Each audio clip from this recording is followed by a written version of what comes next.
Did you ever think you would make it? I feel I'm so close I could taste sweet victory. I know this life meant for me. Yeah, why would you bet on Goliath when we got Bet David? Valuetainment, giving value's contagious. This world of entrepreneurs, we get no value to haters. How they run, homie, look what I become. I'm the one. Okay, so tell me, are we live or no? Is this officially live? Yeah. Yes, no, yes? Okay.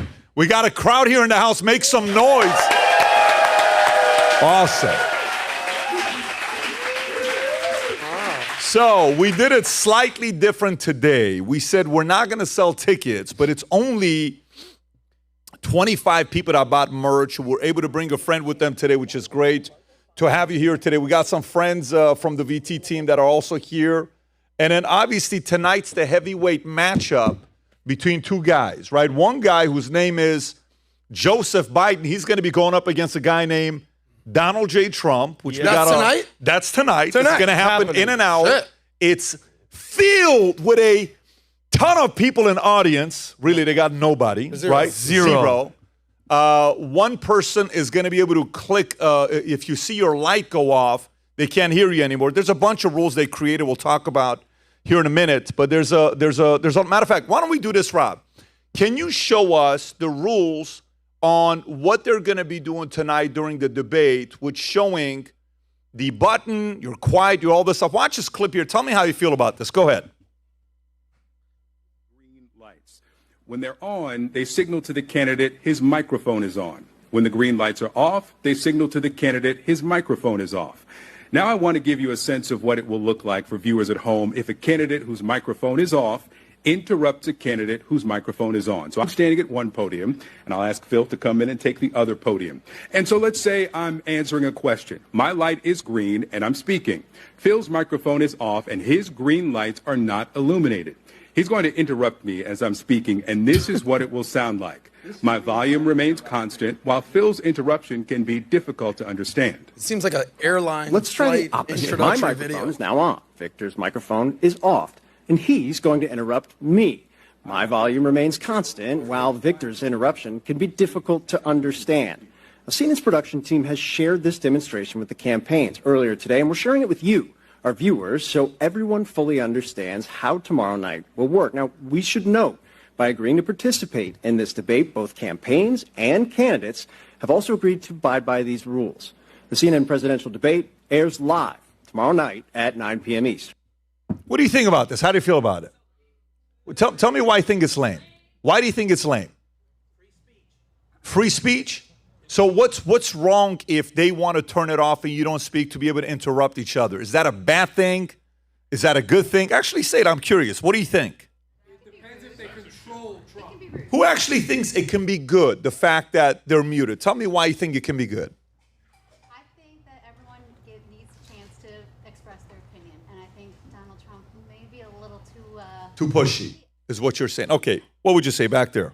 I think it's going to help Trump because he's going to isolate Biden by himself to speak, and he's going to embarrass himself. Okay. So then this is a question for you guys to be asking yourselves, is how many of you buy into the idea that this was created with these guidelines by the Biden administration speaking with CNN to bring this guideline and this setup to Trump, knowing he was going to say no, to say that Trump's avoiding a debate? Who thinks that could have been the reason? Who actually believes that? Do you actually believe that? Okay. So you guys think this happened because they thought Trump was going to be so pissed that he was going to say, there's no way I'm doing this, and they're going to say this guy's bailing, he doesn't want to debate Trump, and then he didn't fall for that's kind of what you guys are thinking. What do you think, Vinny? What do you think? Well, first of all, I want you guys to know that for this entire week, have you ever heard this before? The president of the United States has not been presidenting. He's been at Camp David practicing for this one thing, to be the president. And I think when it comes down to this, history has shown, I want to see, especially if it's a one-on-one, I think it shows you can argue, you could combat. Because think about it, the presidents are in rooms with leaders and Xi Jinping or Putin. You want some quiet mic. There's no mic shutting off. There's no, hey, I talk, hey, you talk. I want them to go at it because guess what? I want to see the gloves come off because at the end of the day, this is a fight. We've seen 4 years of Trump. We've seen almost 4 years of Biden. I want to hear it because if they're moderating and they're going to be shutting off, I don't think it's going to be a fair fight. I don't. I genuinely don't. And who knows what drugs and people, guys, and people always say they set the bar low. Who knows what they're going to be pumping into to Biden? Because guess what? If you drug him up, you give him Adderall, you give him whatever, B12 shot, whatever the hell they're on, and he's good for the debate. And Adam, I know what you're going to say because you're like, give him the drugs. Give him the drugs. Yeah. Which is give him the steroids. Give him the cocaine. Give him the Adderall. Yeah, which is fun. Every day, not just today. But hear me out. It's fun, and we laugh or whatever. But if that's what you need to just make it for 90 minutes, you have no business being the president of the United States. Have you ever been to Miami? No, I have been to Miami. Half the people in Miami need that every single day just to survive. But think about it. If he can't do it for 90 respect out there and say what you want about Trump. Say what you want about Trump. All of us have been seeing. This guy travels the freaking country and stands up there. He just did a thing in Philly, I want to say a week ago. He was up there for 90 minutes just free ball, like spitting, just talking to people and doing this thing. And I think this country, guys, we're not dumb. Like whoever you are, whoever you're voting for, you guys don't feel and see what's been like. You don't see it. Like enough of the playing games. He can do it. Oh, he's an old man. Oh, his son. It's a love for his son. No, it's a shit show. We have to say it for what it is. And I would listen. Put Trump 1,000%. That's it. I'm going Trump. Well, we know that, Vinny. No, I'm saying even the debate tonight. Who do you think's gonna win? Who do you think's gonna win? It's not who's gonna win or who do you want to win. The name of the game tonight is don't lose. So if you're Biden, look somewhat alive. Oh shit, he did it. He spoke. He was there. He did it. Like don't literally fall down the stairs. Don't stumble. Don't just. But isn't that setting the bar low? Adam, just the bar is already so low. He made it. And well, no, the bar's not low for Trump because he's the dude. What are you talking about? Look at all the shit that he's gone through from 2016 to get to where he's at right now on the stage. All their tactics failed. How many felonies and this and collusion, all that bullshit. We are here now. He made it. He survived. To say that, hey, at least, Biden looked alive tonight. What the hell? I don't want my leader to just be like, oh, one night he looked good. When 364 days, he looks like shit. Yeah. Obviously, the audience, you agree with that, guys? Okay. I understand. That's why there's a lot of people who are politically homeless these days. So people know this, but let me just state the obvious. This is now beginning what is called the kickoff of the general election, right? So up until literally today, it's been primary season. And how do primaries work? You play to your base. So Trump is rallying up the base. He's going to the rallies. He's doing his thing. He's having parades. He's signing chicks' tits. It does his thing, okay?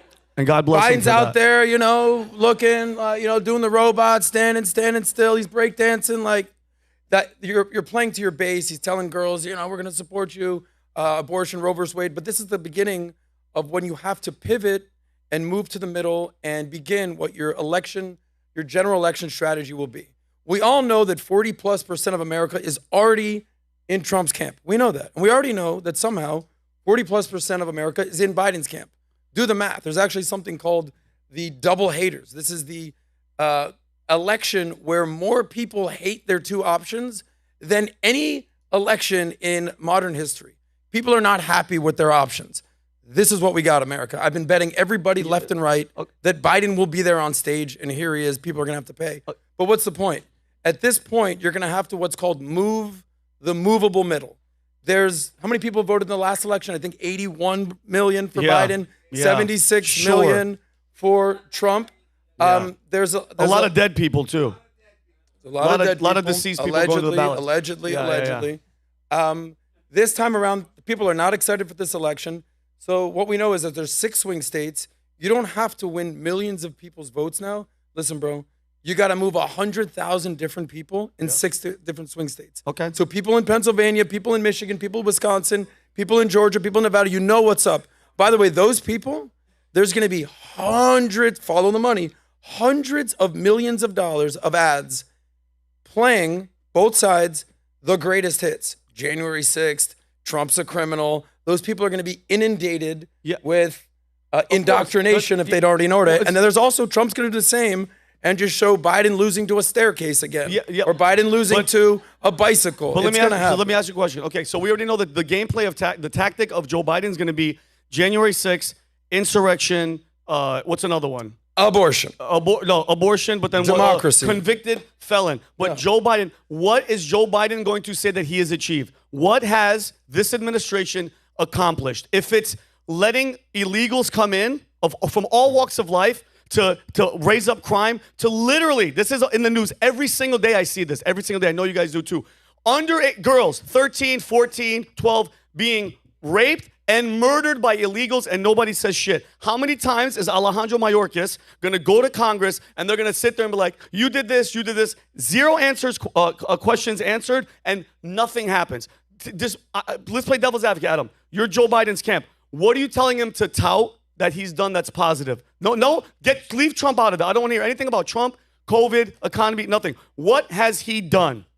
Well, there's a phrase in politics that if you have to sell what you've done, you probably haven't done a good job. So it's pure emotion at this point. So people, if you ask the average person out there, what's inflation in America? People are like, bro, inflation's like 25%. It's actually 3.5%. Did you know that?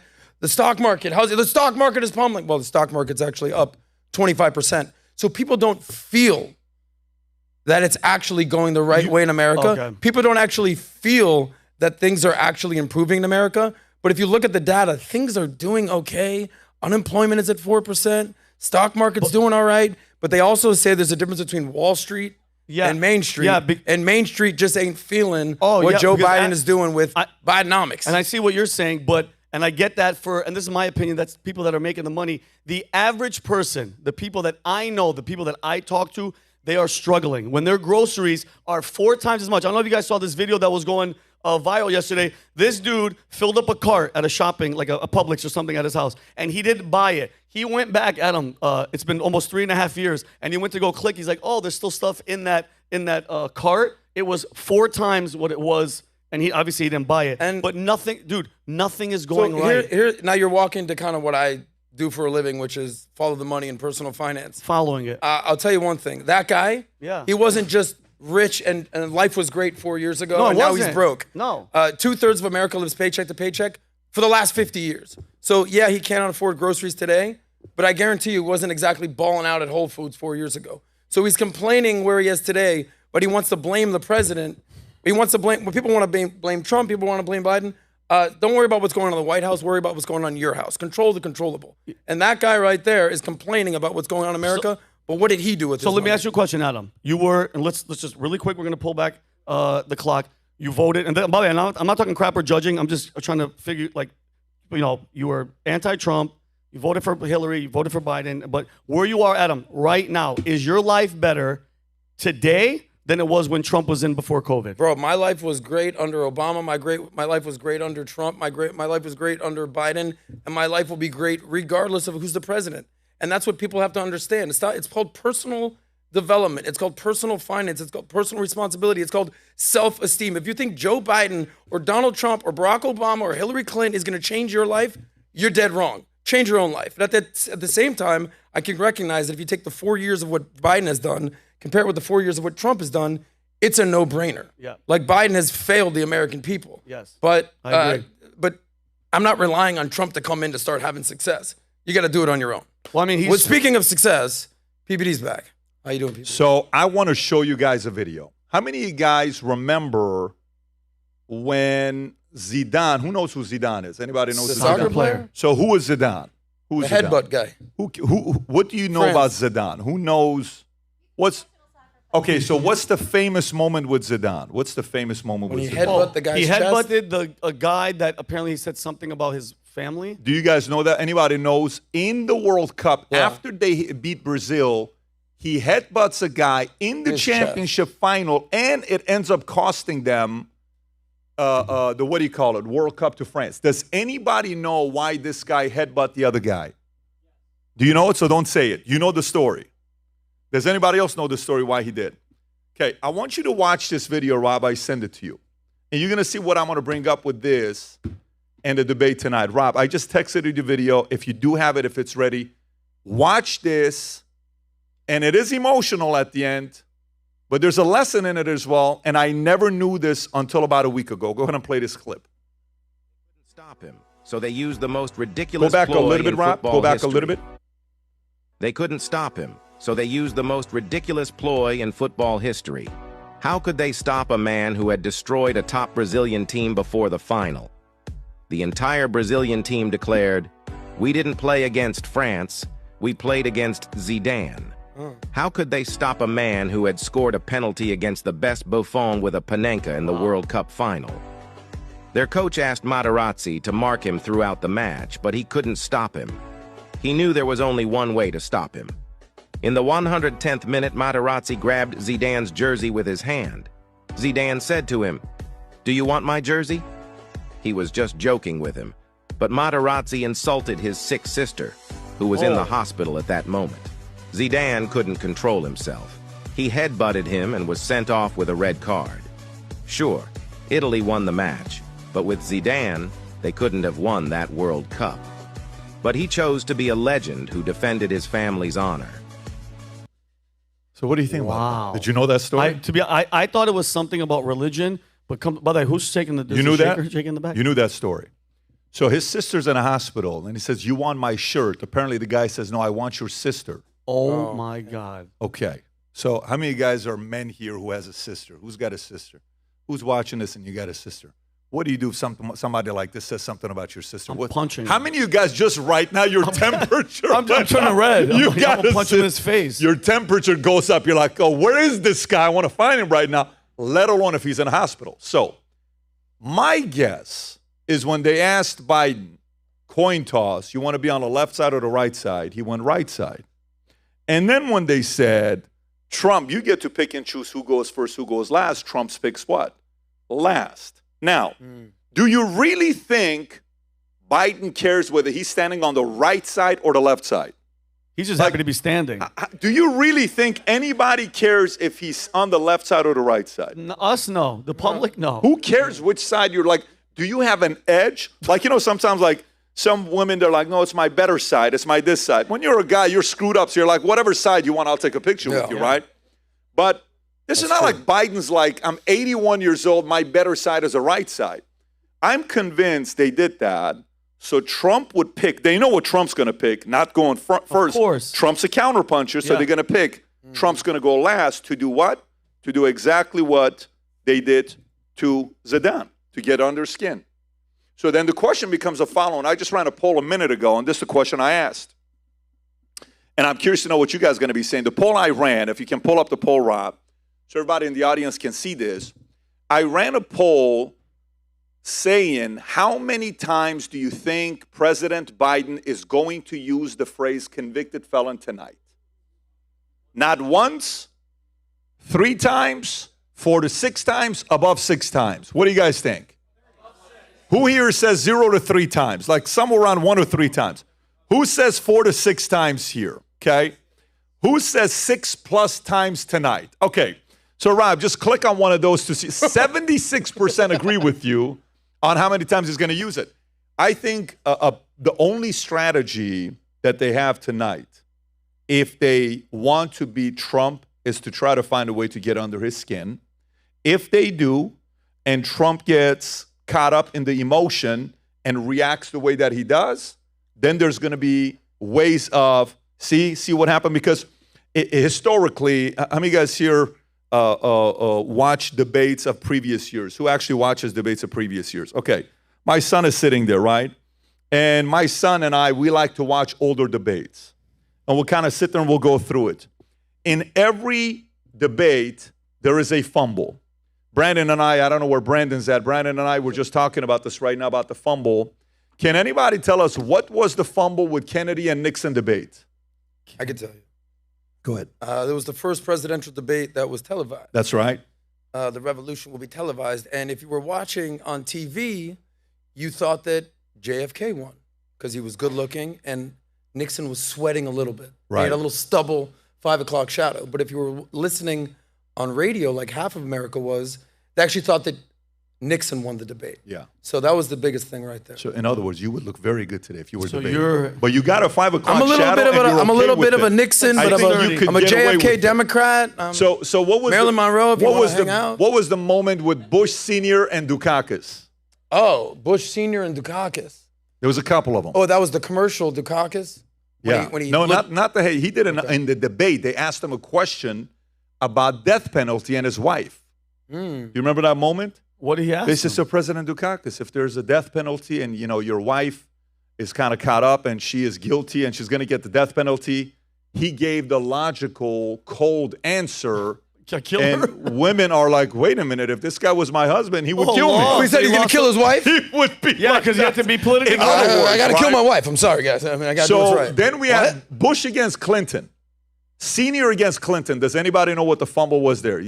Bush Senior versus Clinton. What was the fumble? Do you remember? Yeah, that he allowed Ross Perot on stage. No. The fumble was when he did this. He checked his When the watch. lady, the African-American lady asked a question about national debt. Yeah. And he says, you don't think I feel the debt, Rob? Is this the one? No, this isn't the one. That's Dukakis. That's a death penalty. Oh, clip. can you play this? wanna By hear the way, it. it's 3 minutes and 21 seconds. Can you find where it's at? Because this answer is so cold, it's insane. So anyway, Bush Sr. goes like this. Cold-blooded. While the lady's asking a question, he goes like this. Yeah. And they're like, wait a minute, you don't have time for a voter to kind of tell him your situation, your position? He says, you don't think I feel what the national debt is? You don't think I feel the problem? And then you have Ford versus Carter is when Ford says, Soviet Union will never have domination over Eastern Europe. And the moderator's like, President Ford, you sure you're saying that the Soviet Union doesn't have any control over Eastern Europe? What are you talking about, right? Okay, that's game over. Al Gore against Bush. Does anybody remember Al Gore against Bush? When Al Gore comes and stands over Bush and he's kind of trying to bully him and Bush does this one look. He looks at his feet. And he goes back to the debate. Yeah. Right? And then what's the Clinton-Trump one? What was the highlight of the Clinton-Trump? This is an easy one. What was it? You'd be in jail. Because you'd The be in greatest. jail. That's the best one. And that was it. That Mic night, drop. Mic drop. it's over. Yeah. By the way, tonight, that moment can't happen. Exactly. Because tonight, he can't do because you'd be in jail. None of that stuff works because he's muted. Anyways, we can get a couple of these other guys. My only feedback would be if Trump stays on 4 years to 4 years, he's going to do his counterpunch stuff and entertains and is kind of in the playful mode that he's in right now. I think it's going to be slam dunk tonight if he doesn't let Joe Biden get under his skin tonight. And Pal, let me ask you a question. How much of what happens tonight, because, I don't think it's going to be that unless Joe Biden literally falls apart. And I don't know, either they're hoping for it. I mean, we saw Gavin Newsom was in the building at least. I saw him on X showing up to the building. How much of tonight and the success of what happens tonight is actually going to make voters go, you know what? I'm still going to go, regardless of everything that's happening and the country's falling apart, the fact that Joe Biden survived and did well, I'm going to vote for him. Like, how much you think that's going to actually change their vote on what's happening with the country? So meaning, like, even if he shows up and he crushes it, is he still going to win the vote or not? Yeah. He's not going to win your vote. I honestly, and by the way, Dukakis, let me correct myself. On Dukakis was so anti-death penalty that they said, what if a man rapes your wife? Yeah. What would you want? And he's like, no, I'm anti-death penalty. That's the position. Got you. He didn't want to kill his wife. Yeah. He was kind of like, He wouldn't want to kill the guy that No. I raped get his it wife. was more that. So correction, I wanted to put that out there. But, there's a part of people that are saying what tonight is all about is the fact that this is like a tryout for Biden to see if he's going to stay in it or not. Like, meaning because who else showed up tonight to the debate? Did they show you the video yet or no? Slick. Snake in Show the grass? Show him the clip. Rob, who Rob, you showed wanna up to the show it? debate tonight? He was like, Here's who's in the debate tonight. Hillary, Vinny showed this to Michelle, us on the background. If you Gavin. got it. This guy was look at at the this debate little tonight. snake in the grass. Yeah. Look at him. Like the snake that he is. Look at him. That's the future, guys. Allegedly, Vinny. I'm sorry. So he's there tonight. So what is he doing there tonight? Tonight was a draft pick. By the way, Bronny James is going to the Lakers. Yeah. LeBron James. Second and Bronny round. will be playing Total together. coincidence, not Total planned at coincidence. all. Who would've thunk? LeBron had no say in this matter. So- Actually didn't even know they were drafting him. That's right. He wasn't even watching. Yeah. So then the question becomes, maybe the backup center showed up tonight knowing if he doesn't make it, the next first-round draft pick is there ready to go. Light it up. Opening statement. I feel President Biden's been one of the greatest presidents we've ever had to overcome the challenges that we had the last few years after COVID, with the travesty the previous president did. And I've been loyal to him since. He's been such a great, loyal man. And he called me and he asked me if I would be willing to this. I said, anything for you, Mr. President. And I've never even thought about becoming a president. And I love being the governor of the state of California. But if you ask me to have that kind of a responsibility, even though my wife and we talked about it, we really didn't want to do this because we got a great life in California. But anything for the country, you, Mr. Biden. And yes, I will gladly be the nominee for the Democrat. Can you visualize that script actually happening, right? I was actually getting mad at you because I pictured him. I'm like, I hate him. And Pat, you know what he's going to say? I guarantee he's going to say, I don't want to run for president. I have to. Yeah. And then his tongue's going to come out like a snake and go back in his mouth. But here's the question, though. Here's the question. Let me give you my weird side. Yeah. I am hoping Biden does good tonight. Why? Because if he does good tonight, I would much rather go get you want the face-off to be against Biden. That's what you want history to be. Yeah. I hope Biden does good tonight. I don't know, people are speculating he's going to be on DECA, D-ball, TRT, HRT, clenbuterol, on Adderall, on whatever he's going to. Whether he is or not, this is no drug testing, and this is the NFL or the all these other sports. But I hope he has maybe a nice cup of coffee and whatever else he does in it, and I hope it's a good show. I mean, Pat, they found cocaine in the White House. What makes you think that's his or his son? Why would you assume automatically maybe someone left it there? You actually make it, and you know what? You're right, because none of the cameras were on. How naive could you be? Yeah, you're right. Why would you be so naive and just jump into conclusion, Vinny? I sit here corrected. You're missing the ball. Seriously. Hunter Biden guys, forgive me for Vinny taking that position right there. It's so offensive sometimes. I'm sorry. I don't know why you do that. You missed the ball on that one, Pat. Hold it together. Hunter Biden would never do cocaine. He's a crack guy. It's not his thing, bro. You do have a point. Have a little respect. You do have a point. But somebody sent me. By the way, somebody sent me all the images. I didn't want it. I'm just a vessel. They just sent me stuff. I saw the contents of the Hunter Biden laptop, and Adam, you're wrong. There was cocaine everywhere. It was bad. That he was cooking. No, it was just turn bad. into. Yeah, I think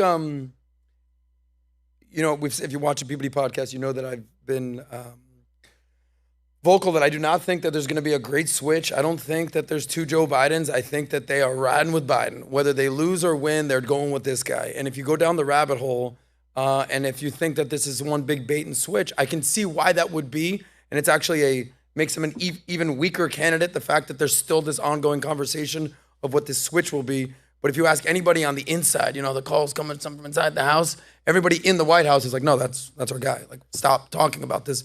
This is our guy. So I do agree that there's going to be a great test today. And it's not just so easy like, hey, Biden, you're out. Can we get the right-handed pitcher, Gavin Newsom? You're going to hear there's something called delegates. There's something called super delegates. They actually got to go through the states. It's not as easy as just like bringing the backup pitcher. It'd be easier for the Democrats to do that. And I also agree with you that Trump, based on approval ratings, net approval ratings, has actually surpassed Biden at this point. Not a good look for Biden. People are saying that these are the only two candidates that each other could beat. Meaning if Joe Biden ran against DeSantis or Vivek, the age and the energy would be so palpable to see. They're like, oh my God, we can't vote for the old guy. All right, let's keep Trump in there. Like there's Democrat strategists who have basically said, no, we want Trump. And there's clearly Republican strategists that are like, nah, we don't want Gavin. We don't want Michelle Obama. We want the old decrepit guy. So that's why they call it the double hater election, that these are the only guys each other's can actually beat. This is who we got. But how hard would it be? Let's just say, how hard? We see what he does tonight. Let's say he falls apart, and the Democrats are just like, he's not the guy. How hard would it be to release something from like the laptop or something and be like, yo, he actually has done illegal stuff, and they put a charge on Biden, they impeach him, and they're like, yo, we're moving on. It's not that hard. You make it as if the bait and switch is like, oh, look over here, look at Gavin. It's not Gavin hard to, Newsom is at the Vincenzo, debate. it's not hard to do what? The bait and switch. But I'm saying it's not hard to say, oh, by the way, the Hunter Biden laptop, which now they have said for a fact is real. It's taken them 7, 8 years. 8 years. Why do you got to bring Israel into this, bro? Did I say Israel? But what I'm saying is, how hard is it? You said it's real? It's real. How hard is it for them now? My Jew sense is just what? Adam, in a month, whatever that happens on this debate, in a month, they go, oh my God, look what we found on the laptop. He did all this stuff with It's fun to Burisma. speculate, but I try to be a pragmatist and actually face reality in the face. And Well, what do you mean? Homeboy's Reality- debating tonight. We're about to see in an hour how he does. Less than an hour. And by the way, it could be as simple as him being in the audience, just like Trump said the VP Yes. nominee will be in the audience today. Yes. So Trump's got about 82 people in the audience to throw everybody off. Can you imagine? Yeah. It's one of the 82, and it's like, which one is this going to be in regards to being the VP? Do you have any kind of thoughts on who the VP is? Obviously, I know it's going to be a guy. You think so? So Stefanik is out. Tulsi is out. But mind you, though, I don't want Stefanik. I wanted Tulsi Gabbard. Okay. All right. If I had to guess, and it's a very strong guess, I would guess, and I know Adam's guy is the Burnham. Doug? Is it Doug Burgum. Burnham? Say his name right, buddy. Doug It's Doug Burnham. Burgum. How dare you? I'm going to say Vivek Ramaswamy is going to be his VP pick. Yeah. Take it to the bank. What do you think?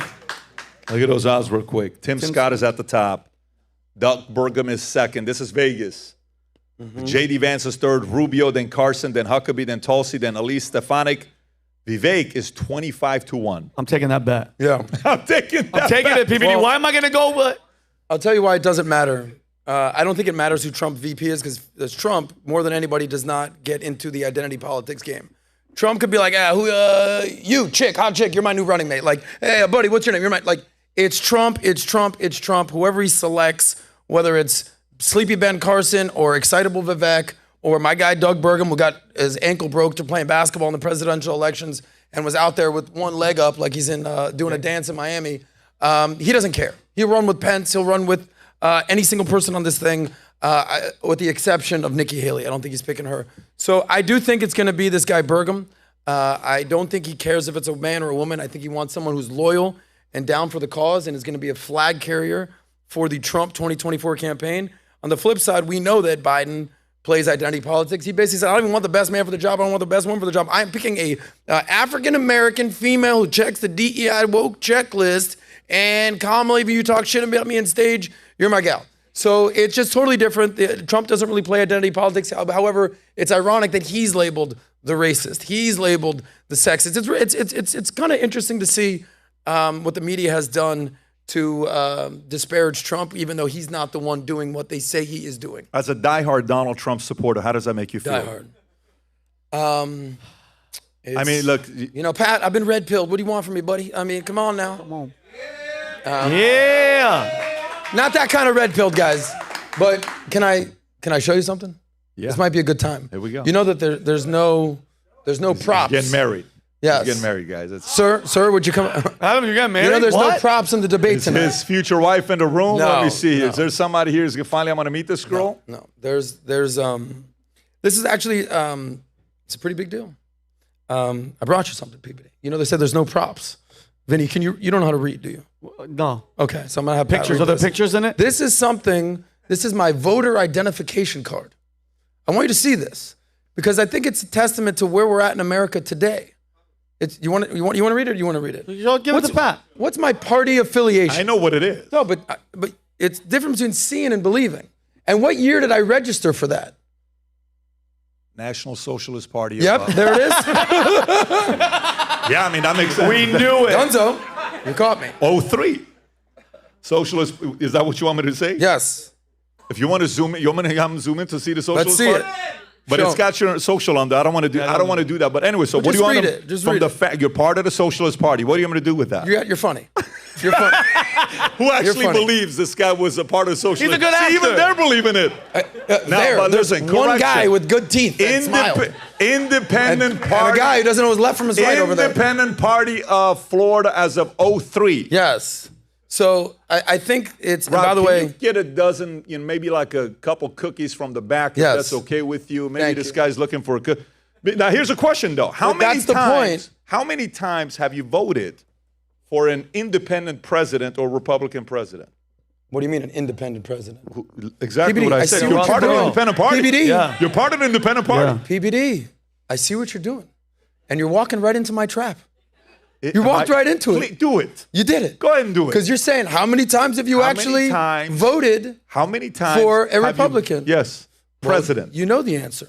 How many times? The answer is 0. Okay, But things have changed. right. You know, the most powerful things in the You got to world be you could careful say. who you're hanging out with because Adam, they be can have careful. influence over you. Be It's careful. true. By the way, I keep my voter registration card, Independent Party of Florida, in my Declaration of Independence, Vinny. Here we go. Read this. Give United it to States Trump. Constitution. Yeah, that's right. The Declaration of Independence and the Constitution. There it is right there. But I think it's a sign of the times, PBD, that there's a lot of people who have seen what's happened to the Democratic Party. Like RFK, I would love to see this guy on stage tonight. Would love to see. How many guys would want to see RFK on stage tonight to talk to both candidates? No? All right, all right. Somebody's forgot how to clap out there. I get it. But I think there's a lot of people in America who were JFK Democrats or even Clinton Democrats who are like, what is this party all about these days? Like, you're more concerned about abortion, chicks with dicks, and DEI than the economy and immigration and actually getting our country together. And I think that's the problem with the Democratic Party. There's kids here. And you're Well, I talking didn't about realize that we're having earmuffs. kids I know it's here. still Pride Month, but Earmuffs. come on, Sorry, dude. earmuffs. Seriously, But are that's- you just as offended as I am? I'm so mad at him. Tico. Tico, did you hear the Yeah, bad talk to this words? guy Earmuffs. afterwards. Tico's one of the smartest kids I Earmuffs. know. I'm super proud of your son, Tico. But I think there's a lot of people like me who were not exactly excited about Biden in 2020, but they're like, there's so many people that are just over Trump. But I think what we've realized, if you can remove emotion from it and actually act like a stoic and be like, yeah, Trump talks so much shit and he's annoying. I love it. But the policies is kind of where you got to focus. Well, and if you look at Biden's policies, there's 3 wars going all around the world, potentially something else going on. Whether you want to talk inflation, want to talk economy, the border's an absolute mess. But they're worried about democracy. And I think there's a lot of people that are like, yeah, don't believe your lying eyes. We're not. So there's a lot of people who are, whether they're Adam, independents if you wanna just or say Democrats. say it. If you want the press secretary job, Just do it. Say, look at the camera and say, President Trump, I think I would be one hell of a press secretary for you. My name is Adam Sosnick. Yes. Which camera I got? Pick out any one of them. Donald Trump, if you're never able to make it to the stage that one day, I'm here for you, buddy. I think there's a lot of people that are waking up to this. So, Adam, if the vote happened today, Biden or Trump, who you voting for? I'm being dead serious. If you had to I pick would one. vote for Trump. Yes, Adam. Because, and you know what? And you know I tell what is this, a fraternity hazing party? Yeah. Like, okay, And you got me, guys. and to It's all cool. the- I get it. And to all the Democrats, to all the We're doing the leftists, elephant walk in the back of the club, guys. to Come all on. the liberals out there, and all that they're crying and they're screaming and they're so mad, PBD, that Trump he can come, he's gonna win again, and he's Hitler. If they didn't cheat and they didn't mess with him and they didn't do all the shit that they did, he'd be leaving in November. You would have been done. You never would have heard from Trump again. But now it's payback time, because now everybody's watching, and thank God for Elon Musk. If it wasn't for Elon Musk, you wouldn't be able to see videos of like a Gavin Newsom show him up, or videos of them if they're gonna do any cheating or anything, because now we have that platform and now we could see it. Here's a clip of what Newsom had to say when he was asked about why he's there. Go ahead, Rob. Look at that hair, perfect. You got great hair. Yeah. You understand the context of that. This is the President of the United States running for re-election. He's our guy. And that's part of the diversion tactic of the right, to continue to sort of muddy the waters on all that and that nonsensical speculation. It's just like the absurdity of who's going to get an injection shot. I mean, this is farcical. It's serious stuff. Democracy, freedom, liberty, rights. And to see it trivialized as we're trivializing it, even having these conversations. What a is snake. really distressing to me as an American citizen, not just as a Democrat. Governor, Ugh. How good of you a believe him? poker player do you think he It's is? so good. How good of a poker player, like, to be able to look at you as good as he does, and it's like, this is serious stuff with him. How do you not realize this is serious stuff? You're asking me silly questions like that? Oh. Why would you ask me a question like that? But yeah, I mean, listen, who knows? Everything is about speculation. Tonight, we're going to find out if, I guess one of the main questions is, do you remember Megyn Kelly? Opening question. Okay, Rob, can you pull this up? This was like a mic drop moment, okay, where he kind of goes like this. And you know, when he's doing this, you know, everybody's he's got a loading up pill. the guns. When somebody's like, your hand goes like this, they're about to swing. Yeah. When he goes like this, I mean, it's coming, right? Yeah, yeah. Watch his shoulders tonight when he goes like this. He wants to say That's something, his tail, right? like in That's poker. Trump's tail, right? But the question was asked, Rob, can you... You've called women dogs, pigs, this, that, the other. And Thank then you. he's like... Only Rosie O'Donnell. Rob, do you have it or you can't find it? I'm looking right now. Okay. It should be somewhere around there. I think this is it, Rob. Is this it? I think so. Okay, go ahead and play this clip. I mean, this is obviously greatest hits. Go ahead. Mr. Trump, one of the things people love about you is you speak your mind and you don't use a politician's filter. However, that is not without its downsides, in particular when it comes to women. You've called women you don't like fat pigs, dogs, slobs, Watch your shoulders. and disgusting animals. Your Twitter account Only lists Rosie several- O'Donnell. No, it wasn't. He just won the election right there. Let me. Yeah. So again, but guess what? Yeah. Today, that can't happen.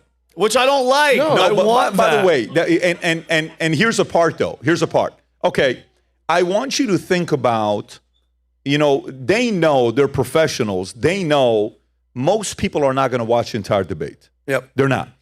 Most people are going to watch the first 15, 30 minutes, like a video you make. The first, Done. 10 minutes, 15 minutes they'll watch, or gone. even a shorter video. The first 8 seconds they'll watch, and then they're they're gone. gone, right? So if you really want to embarrass the guy, what question do you ask Trump? As the moderator is the first If you're the question. I want you to. I already got it. I want you to be the devil. I know it's going to be hard for you to do, but be the devil's advocate and think about the ugliest question to ask Trump as the first question to get under his skin. Your name is Jake Tapper or Dana. What question do you start off with? You want to go first? Or want me to go ahead. first? I'm taking I notes. think Adam's got this. Let's see what he's going to say. President Trump, we're so grateful that you were able to make it here today. We know that there was a good chance that you could be in jail right now. We all know that you've been convicted of 34 felonies in state of New York. So how does it feel to be here on stage in this wonderful auditorium with no crowd, able to debate for the presidency? By the way, what happened on January 6th? We'll come back to that later. Anyway, explain yourself. They just might go right there immediately. What do you think? I don't know about that. Vinny, what do you think? I mean, if the moderator wants to crap on him 100%. Not crap on him. Immediately, you want to get under his skin right off the bat as a question because you know it's going to be only the first 15 minutes, so you got to get him in the first 15 minutes. So, what do you ask? So, President Trump, going back, some say that you were, colluding with Russia. You were a Russian asset. Go up to the January 6th insurrection. A book came out where it was known fact that you cheated on your wife. This is in the book. You cheated on your wife. Again, you did hush money with Stormy Daniels. Okay, I list all those things and I say, if you do win, what's to say that you're not going to do that again when you win the presidency? Because if you want to get under his skin, you bring up all the dirt about his personal life and then you just give it to him. I actually think he would overcome each of those one by one, and I think he would welcome that. I actually think he would welcome that question. I think you have to be more creative than that to hit him somewhere that's going to really piss him off. Do you have one in mind? No, You're on to something. I'm thinking back. I'm actually I'm nowhere. I'm just kind of like we're being creative right now. This is how our meetings go, by the way. Don't sell yourself short because I'll tell you why you are right. In news, in journalism, in broadcasting, there's something called don't bury the lead. Right. So they're not going to bury the lead if they're asking Trump. By the way, Adam went to Columbia School, studied journalism. right. Just so you guys into. I was at Columbia. That's a joke. I'm kidding with you. One guy bought it, but he believes you. Florida State. Go ahead. Florida State. Okay. Football. Nib-high football. No, they're not going to bury. If they're going to the first question, Trump, they're not going to bury the lead. They're going to ask a very poignant, direct question because they know that is going to be the most watched part of the debate. So you are onto something. I just don't know what that question is going to be. but I do think strategically, if you're thinking about your enemy, what your enemy is going to try to do, how many hours you think they sat in the room, Tapper, Dana, with their crew saying, and all the liberal students that just got out of Columbia, that just got out of all these schools, that hates Trump at the highest level, right? Yeah. Can't stand this guy. Come up with the top 5 question. I'll give you a $1,000 bonus. Whoever comes up with the best question to ask as the opening question to get piss him off right off the bat. What would that question be? If we use your question, it's a $1,000 bonus. We give you whatever the number they give them, right? You come up with that question. And then in that room, they sit there and say, I actually really like that question. What's your name? Mary. How long you been with us? I'm an intern. Who do you work with? Okay, write that question down. Oh, what do you have? What do you have? What do you have? I think you got to start off right off the bat, rattling him. And then from there, you see where he takes it. But you got to find, and I'm sure they're dark enough and deceptive enough, have enough access to resources to know what question to pose. Question becomes, is it going to work or not? See, the one thing I see about how Trump is lately, you guys ever seen somebody when you get out of phase and when anything that happens, they're always pissed? Have you ever been in that phase before? I know I have been. Have you ever been in a phase where almost it takes this much to piss you off? Have you ever been there before? Oh, we got a bunch of saints here. Guys, Wholesome. can you please pray for me afterwards? I mean, I'd love to be a saint like you. Okay, so, but have you also ever been at a phase of your life where nothing can get under your skin, where you're just like, okay, high as a kite? That's where I'm at right now, Pat. Are you really? High as a kite. Oh, you said under your skin? That's because you were smoking weed in the cigar lounge. You can't get under the skin. But and then a cop pulls you over and he's like, do you know why I pulled you over? Yes, officer. Why did I pull you over? I was going 120. What do you want? It's a 65. I was going fast. I deserve a ticket. Excuse me? You should give me a ticket. Go ahead. You need my license and registration? Is everything okay? I just had a daughter, bro. I don't give a shit. Give me a ticket. You know, I'm so happy right now. And the cop's like, oh, you know those moments that we have, right? Trump is flowing right now. So that's the thing.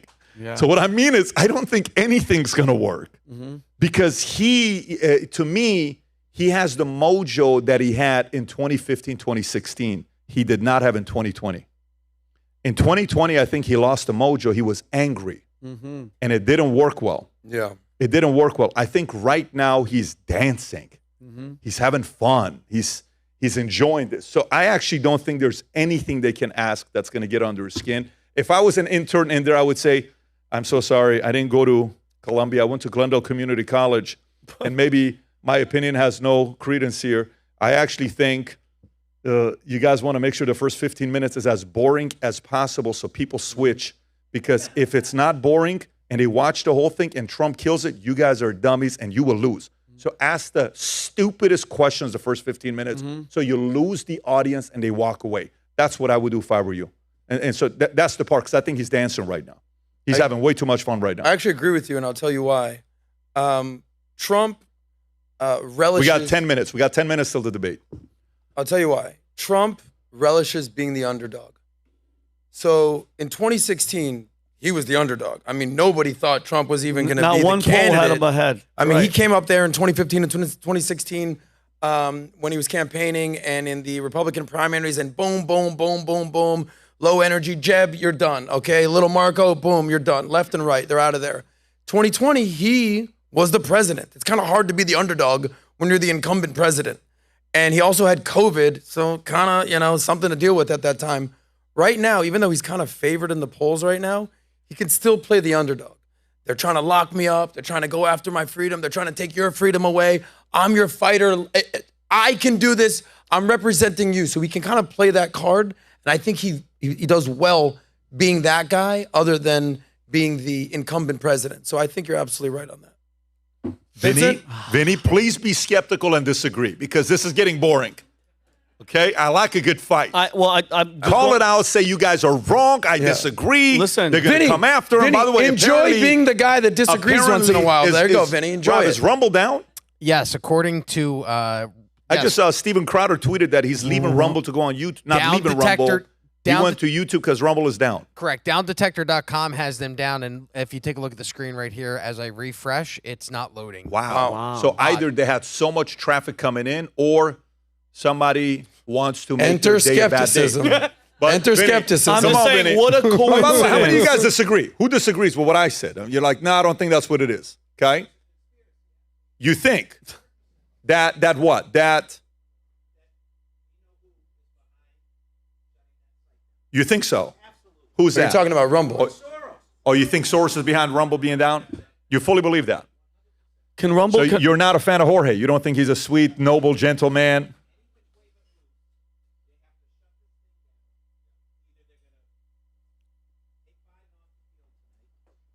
You think they're going to take Biden off the field tonight? Yeah. Okay, so let me ask you this. Go back to what I said, that they're actually maybe even the first 15 minutes. By the way, this is one of the ways to get under his skin. You ready? Thank you so much for being on the stage, President Biden and Mr. Trump. Thank you so much for being on the stage. Did you catch that too? Mr. Trump.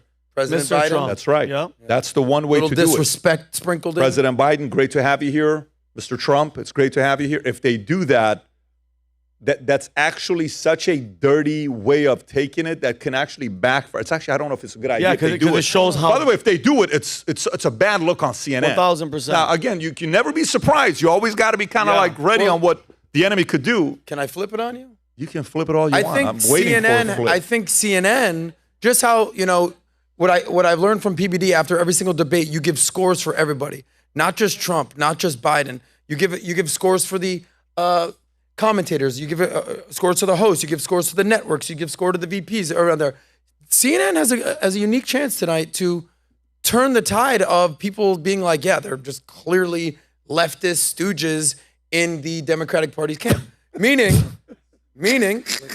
I love the word if they stooges. actually do a good job, if Jake Tapper and Dana Bash are actually legit down the middle and are even to both sides, that would help credibility a little bit. If they really wanted to do that, they would have allowed the press secretary, the spokesperson for Trump the other day, when she said Jake Tapper compared Trump to Hitler and they cut her off. That would have been a good start. Yeah, but that's who was that? Casey Hunter, Allison Camerata, whoever was doing that. You're representing but that's not the them. brand. But that's not on the world stage, PBD. Now we're going to disagree. That's the brand. That's the brand. You're representing the brand and you're saying that. But that's different from during the presidential debate versus a random interview on a Tuesday. So let me ask you a different question. Let me ask you a different question. America, what American voters want. Rob, was there one of the slides of what the topics was? I think one of the stories that we had on what the stories people wanted to talk about. Okay, so there was one thing about issue. Okay, so immigration. Speed reading. Immigration. Is that question, will that be asked in the first 15 minutes? Probably not, because it's going to hurt It Biden shouldn't more. be It should not if be for you're CNN. CNN. For okay? sure. When should you ask immigration question? At the end. In the last 30 minutes. And nobody's watching. If you're again, think about all these things. What will they ask in the first 15 minutes? Abortion. Okay. Oh, abortion. Roe versus Wade. Okay, so now you're talking strategy. Now we're flowing. What are the chances the first 15 minutes going to be Roe versus Wade? Abortion. First 15 minutes. 90%, First 30 minutes. 90%. If they have an agenda, very high. Okay. That's what we're about to see. we're going to see this here collectively together. Okay. What are the topic you think, we got 5 minutes. What are the topic you think will be brought up in the first 15, 30 minutes? January 6th, insurrection, 1,000%. Okay, so let's go through it. J6, 100,000%. abortion, what else? Convicted felon. Convicted felon. APAC? Payback. COVID handling. Payback. Benny, we found a guy with a more conspiratorial nature than you, buddy. And God bless him. So now let's do this. God bless him. What do you think will be talked about the last 30 minutes? We said immigration last 30 minutes. Immigration, the economy. What was that? Climate. You think climate change is last 30 minutes? Or earlier. I think climate change could be in the first 30 minutes. First 30. You have called climate change a hoax. Mr. Trump. Boom. In the beginning, yeah. 728 scientists have said, Yeah. right? So climate change. What else do you think will be the last 30 minutes? Like, this is when people are going to sleep. They're done. Like, what about LGBTQ? I think you got to bring that. I think you got to bring anything that's a bad look on Trump. You got to bring you the first 30 minutes. That's what they're going to do. So that's what you have to watch out for, because that's the strategic move. It's called strategery. Strategery. Strategery. But you made a great point, Pat, because I know we're wrapping up. You made a great point. He's loose. He's dancing because now he has ammunition. Now he's going to say, you guys have seen 4 years. You saw my 4 years. What do you want? I'm going to make You choose what you want. Any predictions you want to make? Joe Biden walks over and punches him and loses his mind, and they kick him off. No, that's not a prediction. That's an ideal situation for a comedian. That's what you would want. Adam. Joe Biden just comes in. I think the least crazy candidate will win. Like, present yourself as the least crazy. I think Trump is going to have a lot of ammunition to call out Biden's record. Listen to, you might say, I've mean tweets. How you like you miss those orange tweets now, kind of a thing. Look at what's going on in the world. He's a lot of ammunition. I think Biden has very little ammunition. I think he's going to go to the criminal thing. I think he's going to the January 6th thing. And I think he's going to use this one term that I've been researching. By the way, I told you I brought props. Here's another thing. A practical guide to defeating MAGA. Did you write that? No, I didn't write it. I co-authored it. You co-authored This is actually online right now. And do you know the only term in terms of the Republican Party that has a lower approval rating to Democrats than Donald Trump? MAGA. Donald Trump's approval rating within Democrats is in the 20s or 30s, but MAGA is actually lower than that. So look out for this. How many times they say MAGA extremists, right-wing MAGA extremists? Just so you know that, guys. Trump has a higher approval rating than MAGA. Just keep that in mind. And wait, threat to democracy, you're going to hear at least 10 times, for sure. What other predictions you got? What other predictions you got? What else? I what else do you predict think's gonna that happen? Joe Biden is actually going to be there, finish the debate, be the nominee, and most likely lose to Donald Trump in the general election. But he will be the candidate. That is my prediction. I think Donald Trump mops the floor with him in this, even though they have the buttons and all that. You can't compare. Again, you cannot compare 4 years ago to right now. The people aren't stupid. And that middle that he's talking about, those middle people are going to see right through the BS. 1,000%. What do you think, PBD? Predictions. I think you have to, the editors that are on Trump's team are creative editors, okay, where they can make good clips and get it out there as soon as possible. And he's going to have moments. And Trump doesn't need somebody to write like, here's 7 lines to use as comeback. Yeah. Trump's a rapper. He's from New York. Will, He's a New York rapper. No, he's a rapper. Trump could have been a rapper. Yeah. Trump was a poor father away from being a rapper. Okay.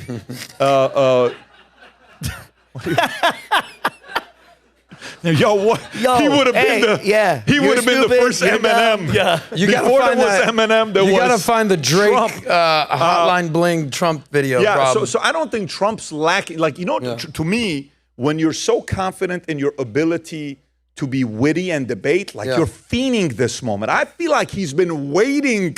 Like how it's like you're 8 years old and it's Christmas and you can't say, I don't want to wake up as a gift out. I want to wait for this. I feel like he's like, dude, let's go. I want to do this already. I feel like he's there right now. I'm telling you, when you're in flow, he's in flow. Mm-hmm. It's very interesting because when it was against Biden, he wasn't in flow.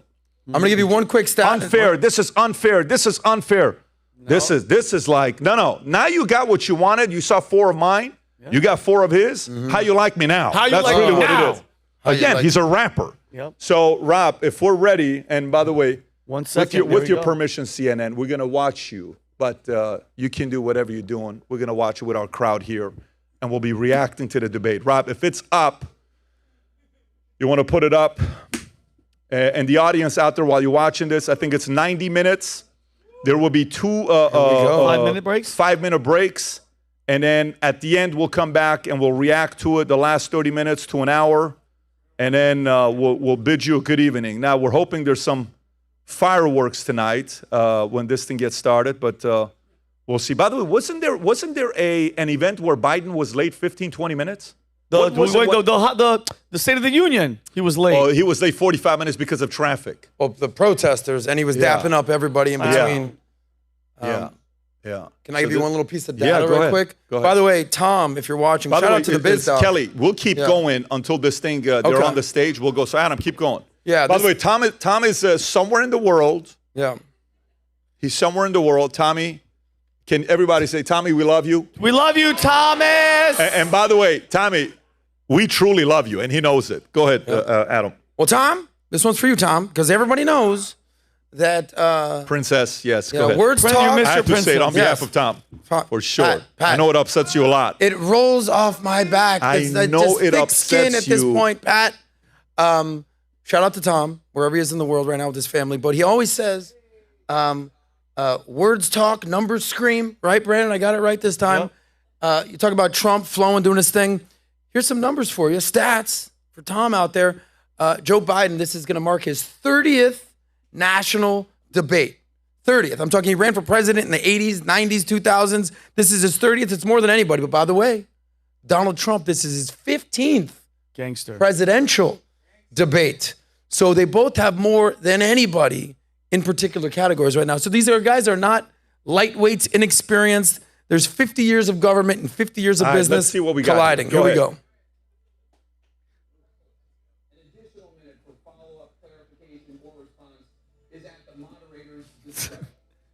When it's time for a candidate to speak, his microphone will be turned on, and his opponent's microphone will be turned off. Should a candidate interrupt when his microphone is muted, he will be difficult to understand for viewers at home. At the end of the debate, each candidate will get 2 minutes for closing statements. There is no studio audience tonight. Pre-written notes, props, or contact with campaign staff are not permitted during the debate. By accepting our invitation to debate, both candidates and their campaigns agreed to accept these rules. Now, please welcome the 46th President of the United States, Joe Biden. His hands. Boo! Joe! Hey. It's a bunch of... Oh my God. He looks very They pale. didn't give him that much drugs. Very pale. Uh-oh. Look at the man. Look at him. Yeah. Look at that tie. Boss. Yeah, don't even look at him. Didn't even look at him. Begin the debate, and let's start with the issue that voters consistently say is their top concern. Economy. Here it is. President Biden, inflation has slowed, but prices remain high. Since you took office, the price of essentials has increased. For example, a basket of groceries that cost $100 then now costs more than Good for them to start with this. And typical home prices have jumped more than 30%. What do you say to voters who feel they are worse off under your presidency? Oh, God.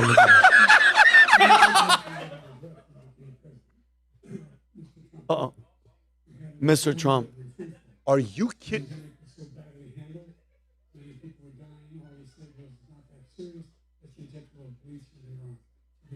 Oh, God. Oh, my God. That is... Does not look good. His voice. Dude, did he cough within the first 7 Hold seconds? on. He's not drugged. Look at his chin.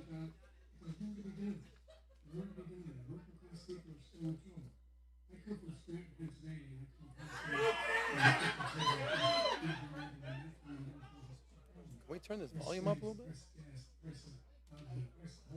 Look at his hands.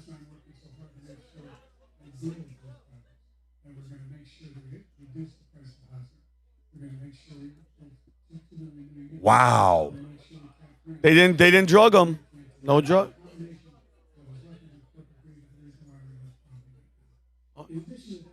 Can you guys understand what he's saying? Hold on. It's over. Look. Woo! He's coming. Oh, All right, my let's- God.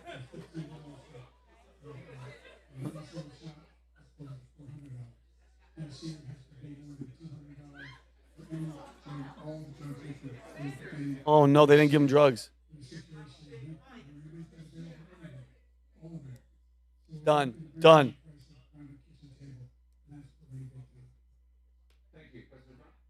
Look.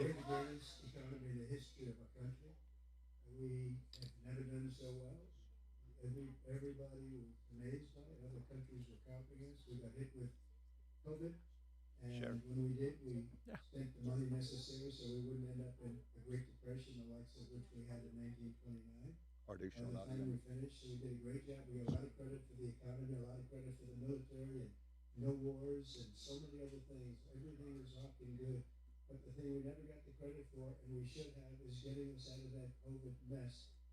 He created mandates that was a disaster for our country, but other than that, we had given them back a country where the stock market actually was higher than pre-COVID, and nobody thought that was even possible. The only jobs he created are for illegal immigrants and bounce back. Damn. He was not doing a good job. He's done a good job, and inflation still in our country. It is absolutely killing us. Thank you, President Biden.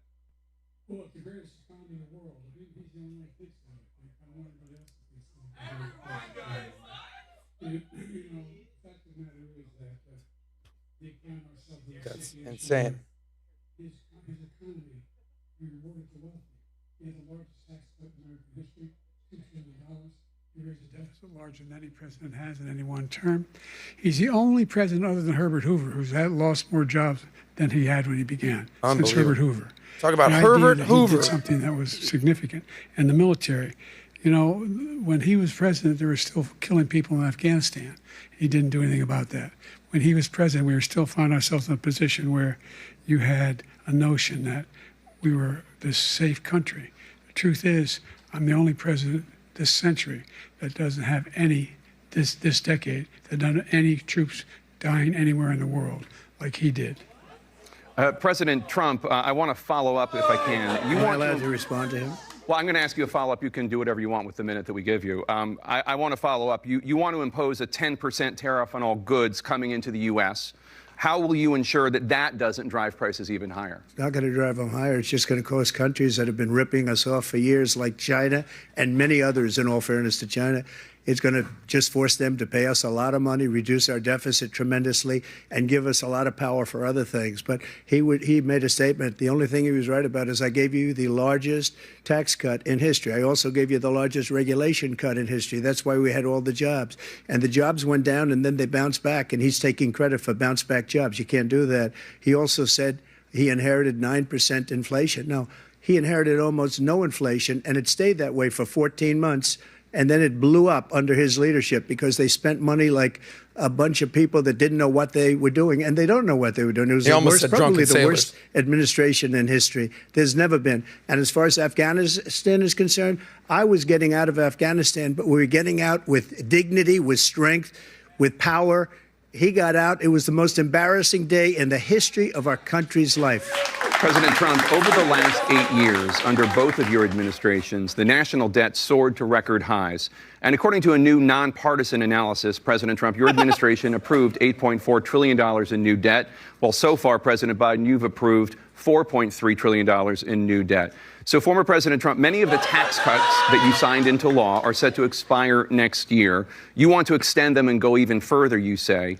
With the U.S. facing trillion-dollar deficits and record debt, why should top earners and corporations pay even less in taxes than they do now? Because the tax cuts spurred the greatest economy that we've ever seen just prior to COVID. And even after COVID, it was so strong that we were able to get through COVID much better than just about any other country. But we spurred, that tax spurred. Now, when we cut the taxes, as an example, the corporate tax was cut down to 21% from 39%, plus beyond that. We took in more revenue with much less tax, and companies were bringing back trillions of dollars back into our country. The country was going like never before, and we were ready to start paying down debt. We were ready to start using the liquid gold right under our feet, the oil and gas right under our feet. We were going to have something that nobody else has had. We got hit with COVID. We did a lot to fix it. I gave him an unbelievable situation with all of the therapeutics and all of the things that we came up with. We gave him something great. Remember, more people died under his administration, even though we had largely fixed it.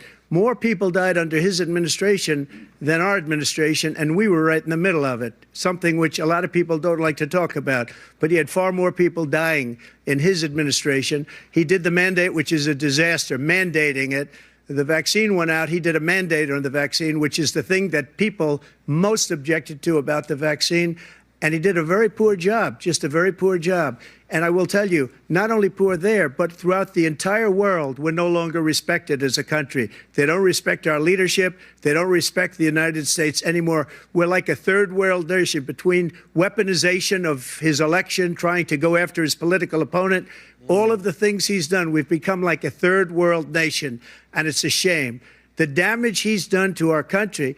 And I'd love to ask him, and will, why he allowed millions of people to come in here from prisons, jails, and mental institutions to come into our country and destroy our country. President Trump, we will get to immigration later in this block. President Biden, I want to give you an opportunity to respond to this question about the national debt. He had the largest national debt of any president in a 4-year period, number one. Number two, that $2 trillion tax cut benefited the very wealthy. What I'm going to do is fix the tax system. For example, we have 1,000 trillionaires in America. Billionaires in America. And what's happening? They're in a situation where they, in fact, pay 8.2% in taxes. If they just paid 24%, 25%, either one of those numbers, they'd raise $500 billion, I should say, in a 10-year period. We'd be able to wipe out his debt. We'd be able to help make sure that all those things we need to do, childcare, elder care, making sure that we continue to strengthen our healthcare system, making sure that we're able to make every single solitary person eligible for what I've been able to do with the with the COVID. Dealing with everything we have to do with. This is really bad. Wait, what's he doing? If brain fart. We finally beat Medicare. Thank you, President Biden. President What Trump. the hell was that? Well, he's right. He did beat Medicare. What the hell was He that? beat it to death, and he's destroying Medicare because all of these people are coming in. They're It's putting them falling on apart. Medicare. They're putting them on Social Security. They're going to destroy Social Security. This man is going to single-handedly destroy Social Security. These millions and millions of people coming in, they're trying to put them on Social Security. He will wipe out Social Security. He will wipe out Medicare. So he was right in the way he finished that sentence. And it's a shame. What's happened to our country in the last 4 years is not to be believed. Foreign countries, I'm friends with a lot of people, they cannot believe what happened to the United States of America. We're no longer respected. Yep. They don't like us. We give them everything they want, and they think we're stupid. They think we're very stupid people. What we're doing for other countries, and they do nothing for us. What this man has done is absolutely criminal. Thank you, President Trump. Deanna? This is the first presidential election since the Supreme Court overturned Roe v. Wade. This morning, the court ruled on yet another abortion case, temporarily allowing emergency abortions to continue in Idaho, despite that state's restrictive ban. Former President Trump, you take credit for the decision to overturn Roe v. Wade, which returned the issue of abortion to the states. Correct. However, the federal government still plays a role in whether or not women have access to abortion pills. They're used in about 2/3 of all abortions. As president, would you block abortion medication? First of all, the Supreme Court just approved the abortion pill, and I agree with their decision to have done that, and I will not block it. And if you look at this whole question that you're asking, complex but not really complex. 51 years ago, you had Roe v. Wade, and everybody wanted to get it back to the states. Everybody, without exception. Democrats, Republicans, liberals, conservatives. Everybody wanted it back. Religious leaders. And what I did is I put 3 great Supreme Court justices on the court, and they happened to vote in favor of killing Roe v. Wade and moving it back to the states. This is something that everybody wanted. Now, 10 years ago or so, they started talking about how many weeks and how many this, getting into other things. But every legal scholar throughout the world, the most respected, wanted it brought back to the states. I did that. Now the states are working it out. If you look at Ohio, it was a decision that was an end result that was a little bit more liberal than you would have thought. Kansas, I would say the same thing. Texas is different. Florida is different. But they're all making their own decisions right now. And right now, the states control it. That's the vote of the people. Like Ronald Reagan, I believe in the exceptions. I am a person that believes. And frankly, I think it's important to believe in the exceptions. Some people, you have to follow your heart. Some people don't believe in that. But I believe in the exceptions for rape, incest, and the life of the mother. I think it's very important. Some people don't. Follow your heart. But you have to get elected also. And because that has to do with other things. You got to get elected. The problem they have is they're radical because they will take the life of a child in the 8th month, the 9th month, and even after birth. After birth, if you look at the former governor of Virginia, he was willing to do this. He said, we'll put the baby aside and we'll determine what we do with the baby, meaning we'll kill the baby. Yep. What happened is we brought it back to the states, and the country is now coming together on this issue. It's been a great thing. Thank you. President Biden? It's been a terrible thing, what you've done. The fact is that the vast majority of constitutional scholars supported Roe when it was decided. Supported Roe. And that's this idea that they were all against it is just ridiculous. And this is the guy who says the state should be able to have it. We're in a state where in 6 weeks, you don't even know whether you're pregnant or not, but you cannot see a doctor, and have him decide on what your circumstances are, whether you need help. The idea that states are able to do this is a little like saying we're going to turn civil rights back to the states. What the Let hell? each state have a different rule. Look, there's so many young women who have been, including a young woman who just was murdered, and he went to the funeral. The idea that she was murdered by an immigrant coming in, they talk about that. But here's the deal: there's a lot of young women who are being raped by their in-laws, by their spouses, brothers and sisters, it's just ridiculous, and they can do nothing about it. Rape and they by try to arrest in-laws. them when they cross state lines. Thank you. There have been many young women murdered by the same people he allows to come across our border. Yeah. We have a border that's the most dangerous place anywhere in the world, considered the most dangerous place anywhere in the world. And he opened it up, and these killers are coming into our country, and they are raping and killing women. And it's a terrible thing. As far as the abortion is concerned, it is now back with the states. The states are voting. In many cases, it's frankly a very liberal decision. In many cases, it's the opposite. But they're voting, and it's bringing it back to the vote of the people, which is what everybody wanted, including the founders, if they knew about this issue, which frankly they didn't. But they would have, everybody wanted brought back. Ronald Reagan wanted it brought back. He wasn't able to get it. Everybody wanted it brought back, and many presidents had tried to get it back. I was the one to do it. And again, this gives it the vote of the people, and that's where they wanted it. Every legal scholar wanted it that way. Staying on the topic of abortion, President Biden, 7 states, I'll let you do that. This is the same topic. 7 states have no legal restrictions on how far into a pregnancy a woman can obtain an abortion. Do you support any legal limits on how late a woman should be able to terminate a pregnancy? I support Roe v. Wade, which had 3 trimesters. The first time is between the woman and the doctor. Second time is between the doctor and an extreme situation. The third time is between the doctor, between the woman and the state. The idea that the politicians, that the founders wanted the politicians to be the ones making decisions about women's health is ridiculous. That's the last. No politician should be making that decision. A doctor should be making those decisions. That's how it should be run. That's what you're going to do. And if I'm elected, I'm going to restore Roe v. Wade. If I'm elected, you already are the... So that means he can take the life of the baby in the 9th month and even after birth, because some states, Democrat run, take it after birth. Again, the former governor of Virginia, put the baby down, then we decide what to do with it. So he's willing to, as we say, rip the baby out of the womb in the 9th month and kill the baby. Nobody wants that to happen, Democrat or Republican. Nobody wants it to happen. That is simply not true. The Roe v. Wade does not provide for that. That's not the circumstance. Only if a woman's life is in danger, she's going to die. That's the only circumstance in which that can happen. But we are not for late-term abortion, period. Period. Under Roe v. Wade, you have late-term abortion. You can do whatever you want, depending on the state. You can do whatever you want. We don't think that's a good thing. We think it's a radical thing. We think the Democrats are the radicals, not the Republicans. For 51 years, that was the law. 51 years, constitutional scholarship said it was the right way to go. 51 years, and it was taken away because this guy put very conservative members on the Supreme Court. He takes credit for taking it away.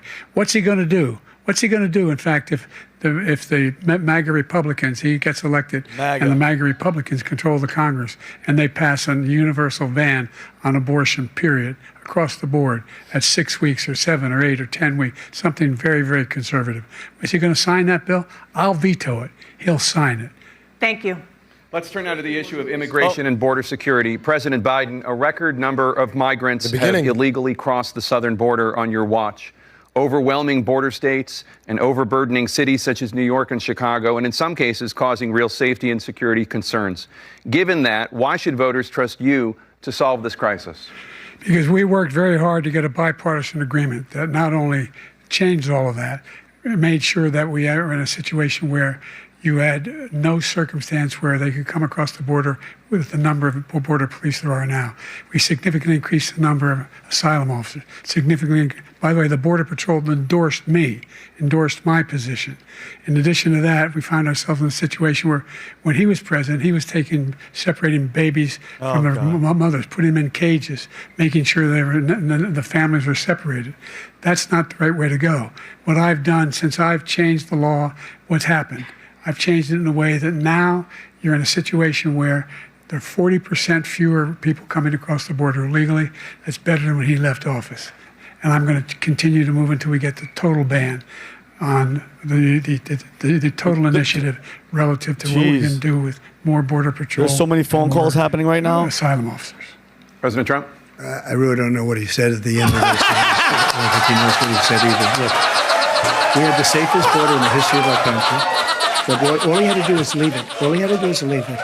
He decided to open up our border, open up our country. What's he saying? People that are from prisons, people that are from mental institutions, insane asylum. That was the moment. We have the largest number of terrorists coming into our country right now. Let's hear what he's saying. All over the world, not just in South America, all over the world. They come from the Middle East, everywhere. All over the world, they're pouring in. And this guy just left it open. And he didn't need legislation because I didn't have legislation. I said, close the border. We had the safest border in history. In that final couple of months of my presidency, we had, according to Border Patrol, who is great, and by the way, who endorsed me for president, but I won't say that. But he endorsed me for president. Brandon, just speak to him. But look, we had the safest border in history. Keep going. Now we have the worst border in history. He called him Brandon. There's never been anything like it. And people are dying all over the place, including the people that are coming up in caravans. President Trump. President Biden? The only terrorist who's done anything crossing the border is one who came along and killed three, and his administration, killed an Al-Qaeda person, come in and his administration, killed 3 American soldiers. Killed 3 American soldiers. The worst debate performance I've ever seen. This is embarrassing. They're giving up on him. This is the shift, Pat. They're emptying their prisons. They're giving up on him. They didn't drug him up. It's simply not true. There's no data to support what he said. Once again, he's exaggerating. He's lying. President Trump, staying on the topic of immigration, you've said that you're going to carry out, quote, the largest domestic deportation operation in American history, unquote. Does that mean that you will deport every undocumented immigrant in America, including those who have jobs, including those whose spouses are citizens, and including those who have lived here for decades? And if so, how will you do it? Just 1 second. He said we killed 3 people. The people we killed are al-Baghdadi and Soleimani, the 2 greatest terrorists, biggest terrorists anywhere in the world. And it had a huge impact on everything, not just border, on everything. He's the one that killed people with the bad water, including hundreds of thousands of people dying and also killing our citizens when they come in. We are living right now in a rat's nest. They're killing our people in New York, in California, in every state in the union, because we don't have borders anymore. Every state is now a border. And because of his ridiculous, insane, and very stupid policies, people are coming in and they're killing our citizens at a level that we've never seen. We call it migrant crime. I call it Biden migrant crime. They're killing our citizens at a level that we've never seen before. And you're reading it like these 3 incredible young girls over the last few days. One of them, I just spoke to the mother, and they just had the funeral for this girl, 12 years old. This is horrible what's taken place. What's taken place in our country, we're literally an uncivilized country now. He doesn't want it to be. He just doesn't know. He opened the borders. Nobody's ever seen anything like. And we have to get a lot of these people out, and we have to get them out fast because they're going to destroy our country. Just take a look at where they're living. They're living in luxury hotels in New York City and other places. Our veterans are on the street. They're dying because he doesn't care about our veterans. He doesn't care. He doesn't like the military at all. And he doesn't care about our veterans. Nobody been worse. I had the highest approval rating for veterans taking care of the VA. He has the worst. He's gotten rid of all the things that I approved. Choice that I got through Congress. All of the different things I approved, they abandoned. We had by far the highest, and now it's down in less than half because he's done all these great things that we did. And I think he did it just because I approved it, which is crazy. But he has killed so many people at our border by allowing all of these people to come in. And it's a very sad day in America. President Biden, you have the mic. Every single thing he said is a lie. Every single one. For example, veterans are a hell of a lot better off since I passed the PACT Act. 1 million of them now have insurance, and their families have it. Their families have it because what happened, whether it was Agent Orange or burn pits, they're all being covered now. And his group opposed that. We're also in a situation where we have great respect for veterans. My son spent a year in Iraq, living next to one of those burn pits, came back with stage 4 glioblastoma. I was recently in France for D-Day, and I spoke all about those heroes that died. I went to the World War I cemetery he refused to go to. He was standing with his 4-star general, and he told me, he said, I don't want to go in there because they're a bunch of losers and suckers. My son was not a loser, was not a sucker. You're the sucker. You're the loser. President Trump? Wow. First of all, that was a made-up quote, suckers and losers. They made it up. It was in a third-rate magazine that's failing, like many of these magazines.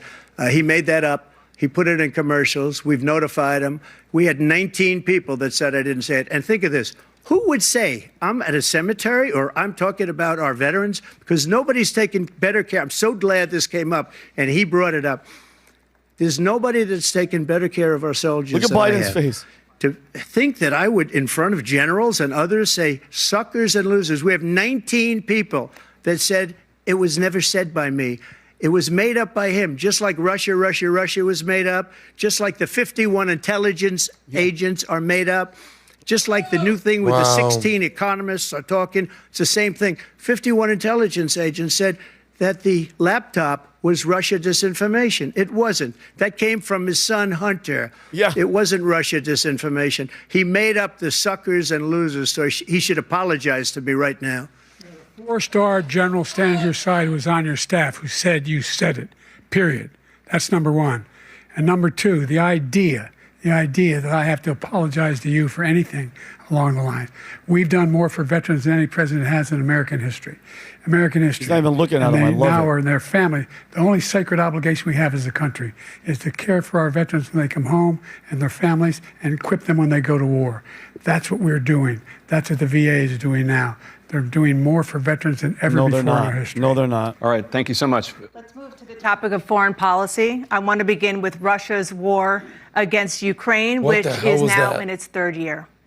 Former President Trump, Russian President Vladimir Putin says he'll only end this war if Russia keeps the Ukrainian territory it has already claimed and Ukraine abandons its bid to join NATO. Are Putin's terms acceptable to you?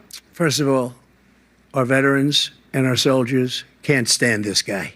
They can't stand him. They think he's the worst commander-in-chief, if that's what you call him, that we've ever had. They can't stand him. So let's get that straight. And they like me more than just about any of them. And that's based on every single bit of information. As far as Russia and Ukraine, if we had a real president, the president that knew, that was respected by Putin, he would have never invaded Ukraine. A lot of people are dead right now, much more than people know. You know, they talk about numbers. You can double those numbers, maybe triple those numbers. He did nothing to stop it. In fact, I think he encouraged Russia from going in. I'll tell you what happened. He was so bad with Afghanistan. It was such a horrible embarrassment, most embarrassing moment in the history of our country, that when Putin watched that and he saw the incompetence, that he should have fired those generals, like I fired the one that you mentioned. And so he's got no love lost, but he should have fired those generals. No general got fired for the most embarrassing moment in the history of our country, Afghanistan, where we left billions of dollars of equipment behind. We lost 13 beautiful soldiers, and 38 soldiers were obliterated. And by the way, we left people behind, too. We left American citizens behind. When Putin saw that, he said, you know what? I think we're going to go in and maybe take this was his dream. I talked to him about it, his dream. The difference is he never would have invaded Ukraine, never. Just like Israel would have never been invaded in a million years by Hamas. You know why? Because Iran was broke with me. I wouldn't let anybody do business with them. They ran out of money. They were broke. They had no money for Hamas. They had no money for anything. No money for terror. That's why you had no terror at all during my administration. This place, the whole world is blowing up under him. President Biden?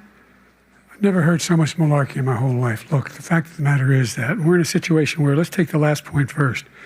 Iran attacked American troops cause brain damage for a number of these troops, and he did nothing about it. Recently, not when he was president, they attacked. He said they're just having headaches. That's all it is. He didn't do a thing when the attack took place. Number one. Number two, we got over 100,000 Americans and others out of Afghanistan during that era. Should have never brought that up. Number three, we found ourselves in a situation where, if you take a look at what Trump did in Ukraine, this guy told Trump, do whatever you want, and do whatever you want.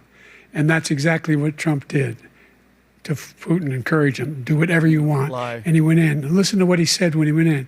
He was going to take Kyiv in 5 days, remember? Because it's part of the old Soviet Union. That's what he wanted to reestablish. He didn't invade with Kyiv. them. And he, in fact, didn't do it at all. He wasn't able to get it done. And they've lost thousands and thousands of troops. Purpose. 500,000 troops. Yeah. President Trump, I as never come back said to you that. for 1 minute, I just want to go back to my original question, which is, are Putin's terms acceptable to you? Keeping the territory in Ukraine? Acceptable. No, they're not acceptable. But look, this is a war that never should have started. If we had a leader in this war, he led everybody along. He's given $200 billion now or more to Ukraine. He's given $200 billion. That's a lot of money. I don't think there's ever been anything like it. Every time that Zelensky comes to this country, he walks away with $60 billion. He's the greatest salesman ever. And I'm not knocking him. I'm not knocking anything. I'm only saying the money that we're spending on this war, and we shouldn't be spending, it should have never happened. I will have that war settled between Putin and Zelensky as president-elect before I take office on January 20th. I'll have that war settled.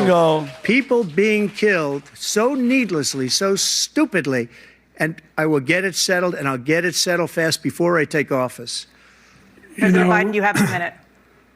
The fact is that Putin is a war criminal. He's killed thousands and thousands of people.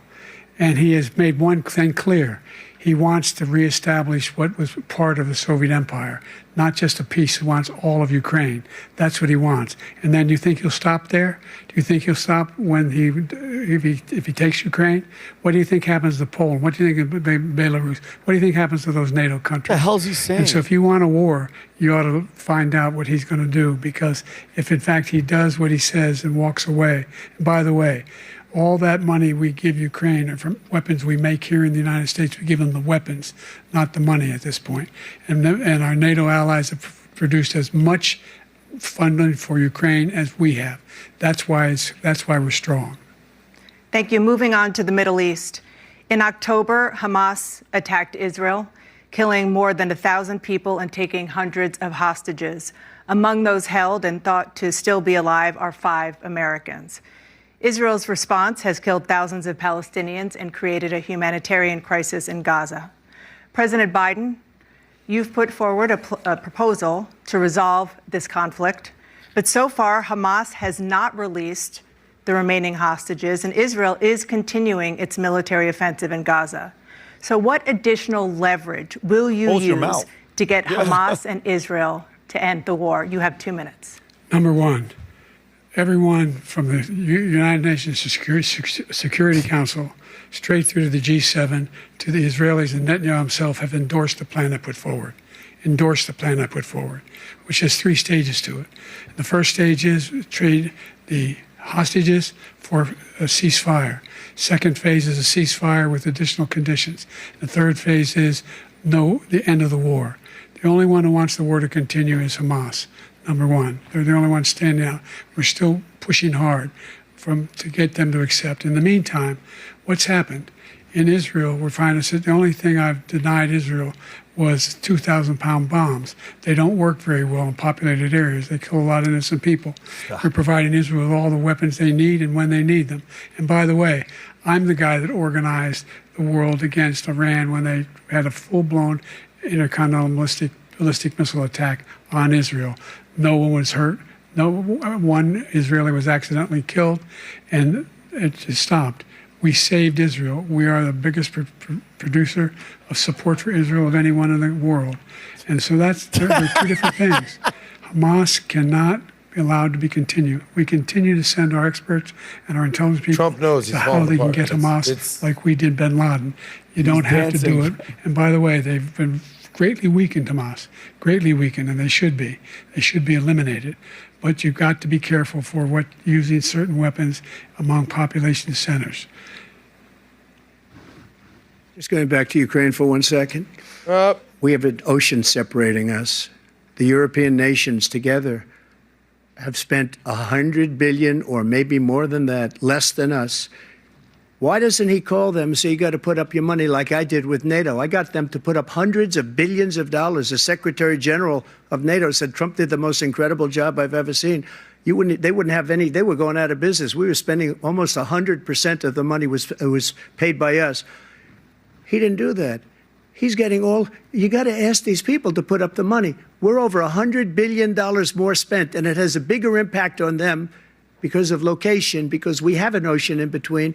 You got to ask them. As far as Israel and Hamas, Israel's the one that wants to go. He said the only one who wants to keep going is Hamas. Actually, Israel is the one, and you should let him go and let him finish the job. He doesn't want to do it. He's become like a Palestinian, but they don't like him because he's a very bad Palestinian. He's a weak one. Holy President shit. Biden, you have a minute.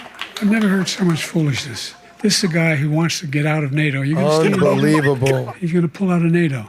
The idea that we have, our strength lies in our alliances as well. It may be a big ocean, but we're ever able to avoid a war in Europe, a major war in Europe? What happens if, in fact, you have Putin continue to go into NATO? We have an Article 5 agreement. Attack on one is attack on all. You want to start the nuclear war he keeps talking about, go ahead. Let Putin go in and control Ukraine and then move on to Poland and other places. You see what happens then. He has no idea what the hell he's talking about. And by the way, I got 50 other nations around the world to support Ukraine, including Japan and South Korea, because they understand that this kind of dislocation has a serious threat to the whole world peace. No major war in Europe has ever been able to be contained just to Europe.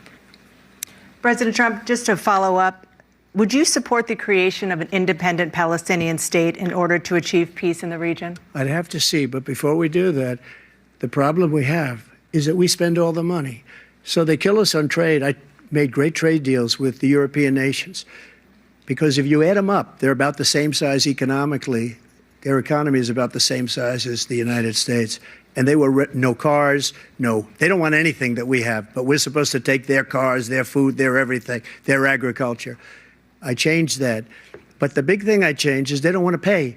And the only reason that he can play games with NATO is because I got them to put up hundreds of billions of dollars. I said, and he's right about this, I said, no, I'm not going to support NATO if you don't pay.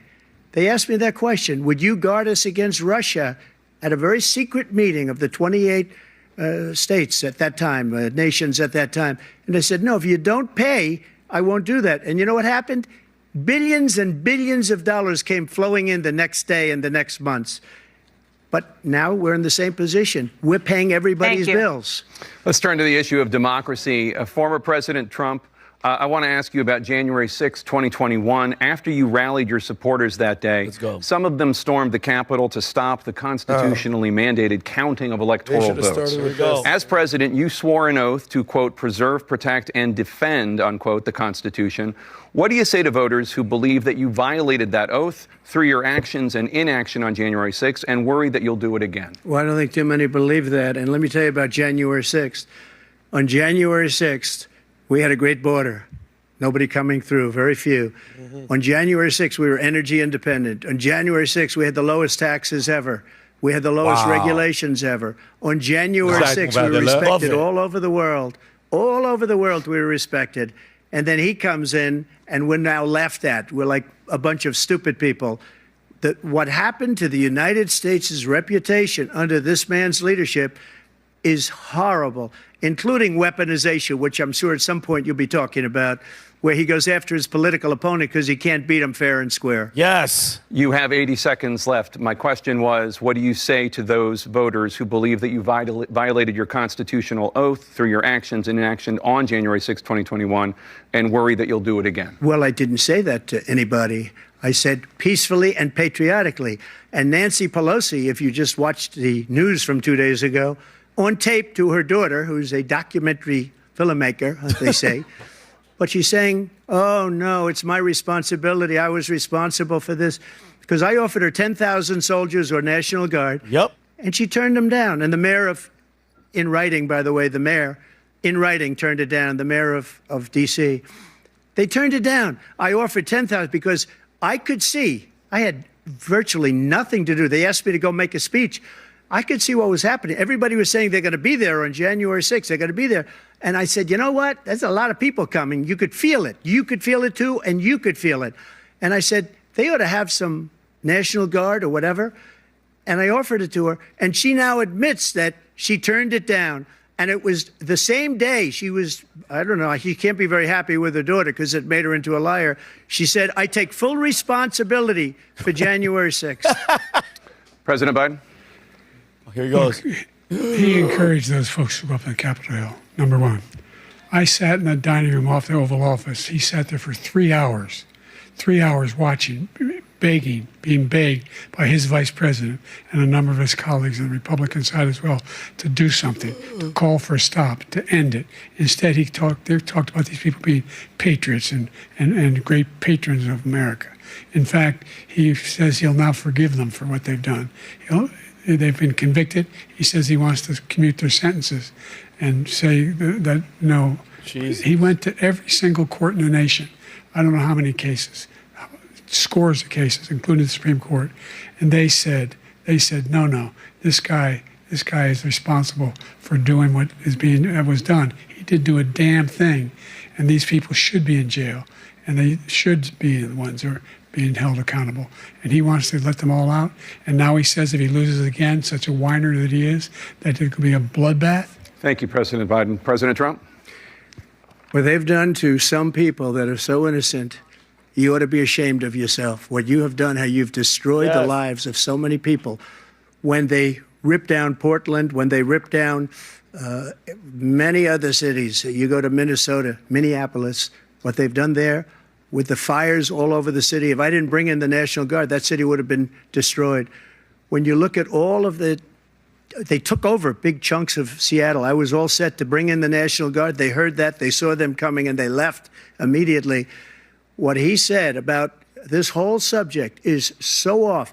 Peacefully patriotic. One other thing, the Unselect Committee, which is basically two horrible Republicans that are all gone now, out of office, and Democrats, all Democrats, they destroyed and deleted all of the information they found because they found out we were right. We were right. And they deleted and destroyed all of the information. They should go to jail for that. If a Republican did that, they'd go to jail. Thank you, President Trump. President Biden, I want to give you a minute. The only person on this stage is a convicted felon is the man I'm looking at right now. And the fact of the matter is, what he's telling you is simply not true.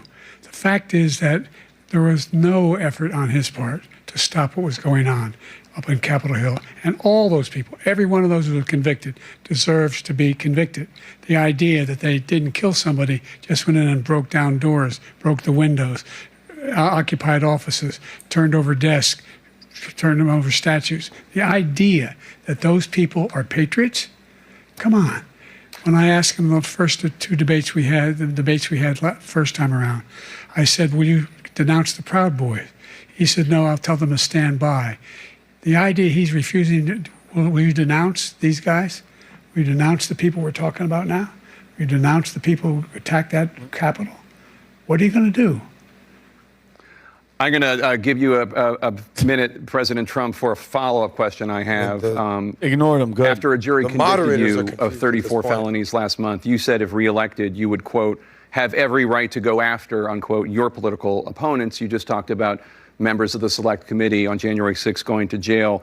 Your main political opponent is standing on stage with you tonight. Can you clarify exactly what it means about you feeling you have every right to go after your political opponents? Well, I said my retribution is going to be success. We're going to make this country successful again, because right now it's a failing nation.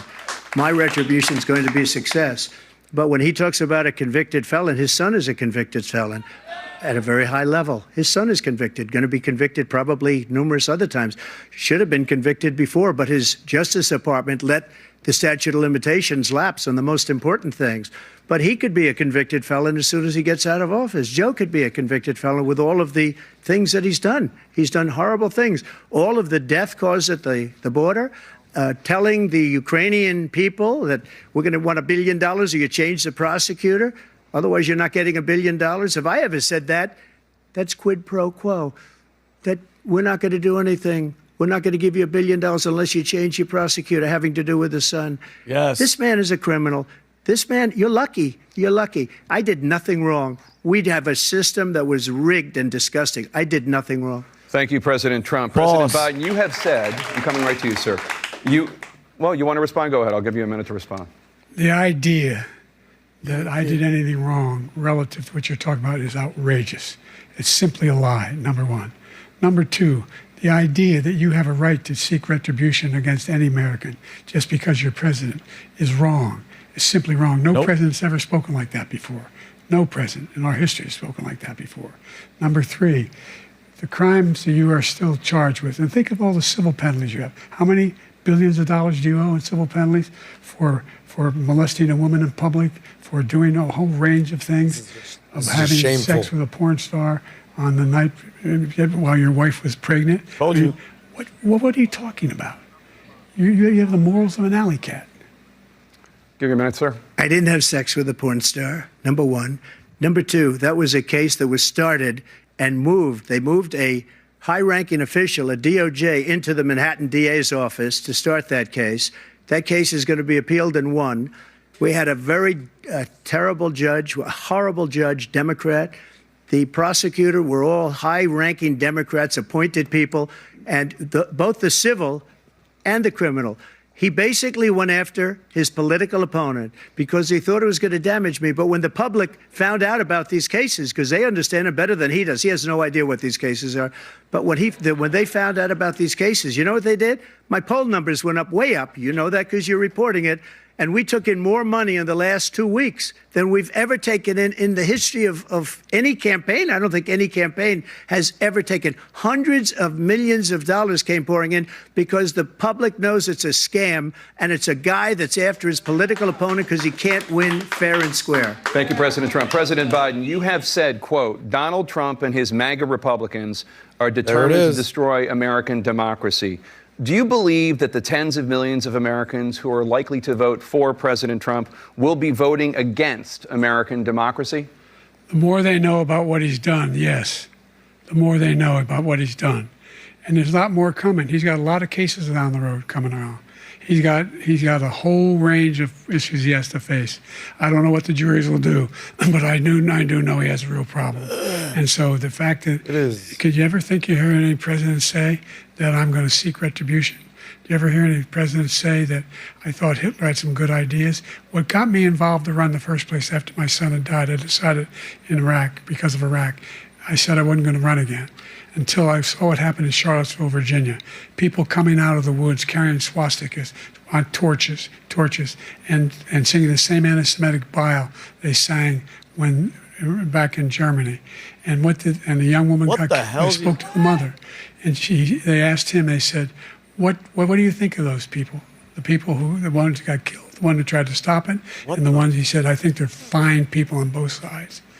What American president would ever say Nazis coming out of fields carrying torches, singing the same anti-Semitic bile, carrying swastikas were fine people? And this is the guy who says Hitler's done some good things. I'd like to know what they are. What? The good things Hitler's done, that's what he said. This guy has no sense of American democracy. President Trump. Jake, both of you know that story has been totally wiped out because when you see the sentence, it said 100% exoneration on this. So he just keeps it going. He says he ran because of Charlottesville. He didn't run because of Charlottesville. He ran because it was his last chance. He's not equipped to be president. You know it, and I know it. It's ridiculous. We have a debate. We're trying to justify his presidency. His presidency, he's without question the worst president, the worst presidency in the history of our country. We shouldn't be having a debate about it. There's nothing to debate. He made up the Charlottesville story, and you'll see it's debunked all over the place. Every anchor every reasonable anchor has debunked it. And just the other day it came out where it was fully debunked. It's a nonsense story. He knows that, and he didn't run because of Charlottesville. He used that as an excuse to run. President Biden? And debunked. It happened. All you have to do is listen to what was said at the time. And the idea that somehow that's the only reason I ran. I ran because I was worried a guy like this guy could get elected. If he thought they were good people coming out of that forest, carrying those woods, carrying those torches, then he didn't deserve to be president. Didn't deserve to be president at all. And the idea that he's talking about all this being fabricated, we saw with our own eyes. We saw what happened on January 6th. We saw the people breaking through the windows. We saw people occupying his own vice president. Look, there's a reason why 40 of his 44 top cabinet officers refused to endorse him this time. His vice president hasn't endorsed him this time. So why? Why? They know him well. They serve with him. Why are they not endorsing him? Thank you, President Biden. We're going to be right back with more from the CNN presidential debate. PBD. You can pause it. By the way, are we going to discuss this right now? Rob, do me a favor, Rob. Go to my Twitter account. Go to my Twitter account. Yeah. You're standing up in the middle of the camera, guys. Be careful. No, they can. You're fine, guys. If you go. use Go to your the bathroom. You can do your thing. We're here. If you do need to, I'm going to show you right now. Yeah. Rob, go to my last tweet. Guys, if you can do me a favor, you can walk around, but don't make a lot of noise. Yeah, not Okay. too much noise, guys. Guys, if you can, you guys can go to the bathroom. Just keep it down so the audience can hear us. This is because you'd be in jail moment, and it's over after this. Go ahead, Rob. This is it. This is when it was done with. The total initiative relative to what we're going to do with more Border Patrol and more asylum officers. President Trump? I really don't know what he said at the end of that sentence. I don't think he knows what he said either. It's over. It's done. By the way, this is, I don't even know what word to use. This is done. This is embarrassing. And the most important question every voter has to answer is the following. Yeah. Okay? What is the likelihood of that China, Russia, and Iran's watching this right now? 100%. So let me ask you a question. If they could somehow, some way participate to manipulate our election, which one of those two do you think they would prefer winning the election? Joe Biden. Not even Joe Biden. Wow. Period. Done. That's the only thing. If the only way you vote, if you're trying to make sure the country is safe for you, your wife, your husband, your kids, ask the question, do you believe China, Russia, and Iran hate America? If they do you believe they would prefer to go up against a Trump or a Biden? Based on whatever your answer is, vote accordingly. Yeah. Wow. And I genuinely think, because we know, everybody here knows what they just saw. That's them not giving him the drugs. That's them shifting off of him, Pat. This is proof from the State of the Union to right now. That's exactly what they wanted. That's why Gavin Newsom's ass is at the debate. I'm telling you guys right now, this is everybody shifting off of him. Adam, that moment, that switch and bait and whatever you called it, that is it. There's no, and his voice is rasped because for a week they've been making him practice and yell and scream and whatever, and this is the result. I don't know what you're talking about. I thought he looked great. Yeah. Yeah. No, I thought Biden looked Pat, sharp. I thought he looked on point. Would you agree though? Because what happened to the drugged up, giving him the stuff, and that's not the same guy. Meaning figuratively and not whatever. That's not the same guy that was at the State of the Union. That is the most embarrassing shit I've seen. Yeah, I'll actually be serious right now. This is a watershed moment in American history. I've watched every single debate, every single presidential debate since 1992 because Bill Clinton was my guy. And this is literally the worst debate performance I've ever seen. This is embarrassing for America. This is embarrassing for the Democratic Party. This is embarrassing for Joe Biden, if he even still doesn't know what's happening right now. It's not a good look. And they're going to have to go back to the drawing board literally after this bathroom break and say, what the hell are we going to do for now? They spent a week prepping for this. This is what you got? With 16 people. They supposedly were going to give him drugs and drug him up. Why didn't you do it, guys? I said at the beginning of this podcast, The goal of Joe Biden should not be to win the debate. It was to not lose. You showed, dude, do a C. Pass the test. This is an F minus. He's failed. It's embarrassing. I'll tell you this. He used the convicted felon line twice. You know, with the over-under was 3. I'd rather have a convicted felon than a certified There's still 30 minutes vegetable. left. A certified vegetable in the White House.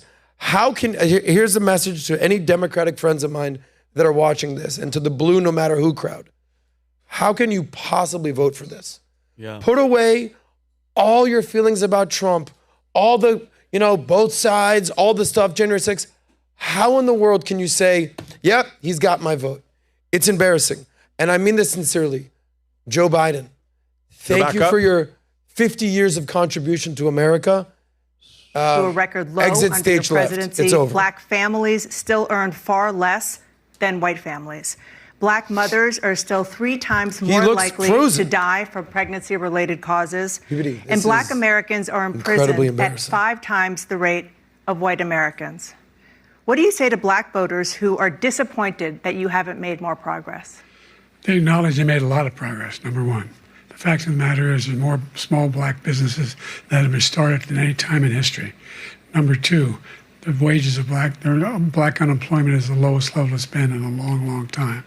Number 3, we're providing housing for Black Americans and dealing with the segregation that exists among these corporate corporations that collude to keep people out of their houses. Cut it. And in addition to that, we find that the impact on the choice that Black families have to make relative to childcare is incredibly difficult. When we did the first major piece of legislation in the past, I was able to reduce Black childcare costs. I cut them in half. We got to make sure we provide for childcare costs. We got to make sure, because when you provide those childcare protections, you increase economic growth because more people can be in the job market. So there's more to be done, considerably more to be done. But we've done a great deal so far, and I'm not letting up, and they know it. Jeez. You have 49 seconds left. What do you say to Black voters who are disappointed with the progress so far? I say I don't blame them for being disappointed. Inflation is still hurting them badly. For example, I provided for the idea that any Black family, first-time home buyer, should get a $10,000 tax credit to be able to buy their first home so they can get started. I made sure that we're in a situation where all those Black families and those Black individuals who had to take out student loans that were ballooning, that if they were engaged in nursing, did he just say baloney? Anything having to do with volunteers, Black families and baloney? if they paid their bills for 10 years on their student debt, all the rest is forgiven after 10 years. Millions have benefited from that. And we're going to do a whole lot more Newsom, Michelle, for Black families. they're all Thank you, President Trump. everything that I thought. And he caused the inflation. He's blaming inflation, and he's right. It's been very bad. He caused the inflation, and it's killing Black families and Hispanic families and just about everybody. It's killing people. They can't buy groceries anymore. They can't. You look at the cost of food, where it's doubled and tripled and quadrupled. They can't live. They're not living anymore. He caused this inflation. I gave him a country with essentially no inflation. It was perfect. It was so good. All he had to do is leave it alone. He destroyed it with his Green New scam and all this money that's being thrown out the window. He caused inflation. As sure as you're sitting there, the fact is that his big kill on the Black people is the millions of people that he's allowed to come in through the border. They're taking Black jobs now, and it could be 18, it could be 19, and even 20 million people. They're taking Black jobs, and they're taking Hispanic jobs, and you haven't seen it yet, but you're going to see something that's going to be the worst in our history. Thank you. President Biden? There was no inflation when I became president. You know why? The economy was flat on its back. 15% unemployment. He decimated the economy, absolutely decimated the economy. That's why there was no inflation at the time. There were no jobs. We provided thousands of millions of jobs for individuals Thousands of who were millions involved of jobs. communities, including minority communities. We made sure that they have health insurance. We have covered, the ACA has increased. I made sure that $8,000 per person in a family to get written off for health care. But this guy wants to eliminate that. They tried 50 times. He wants to get rid of the ACA again, and they're going to try again if they win. You find ourselves in a position where the idea that we're not doing any, we put more police on the street than any administration has. What? He wants to cut the cops. We're providing for equity and making sure people have a shot to make it.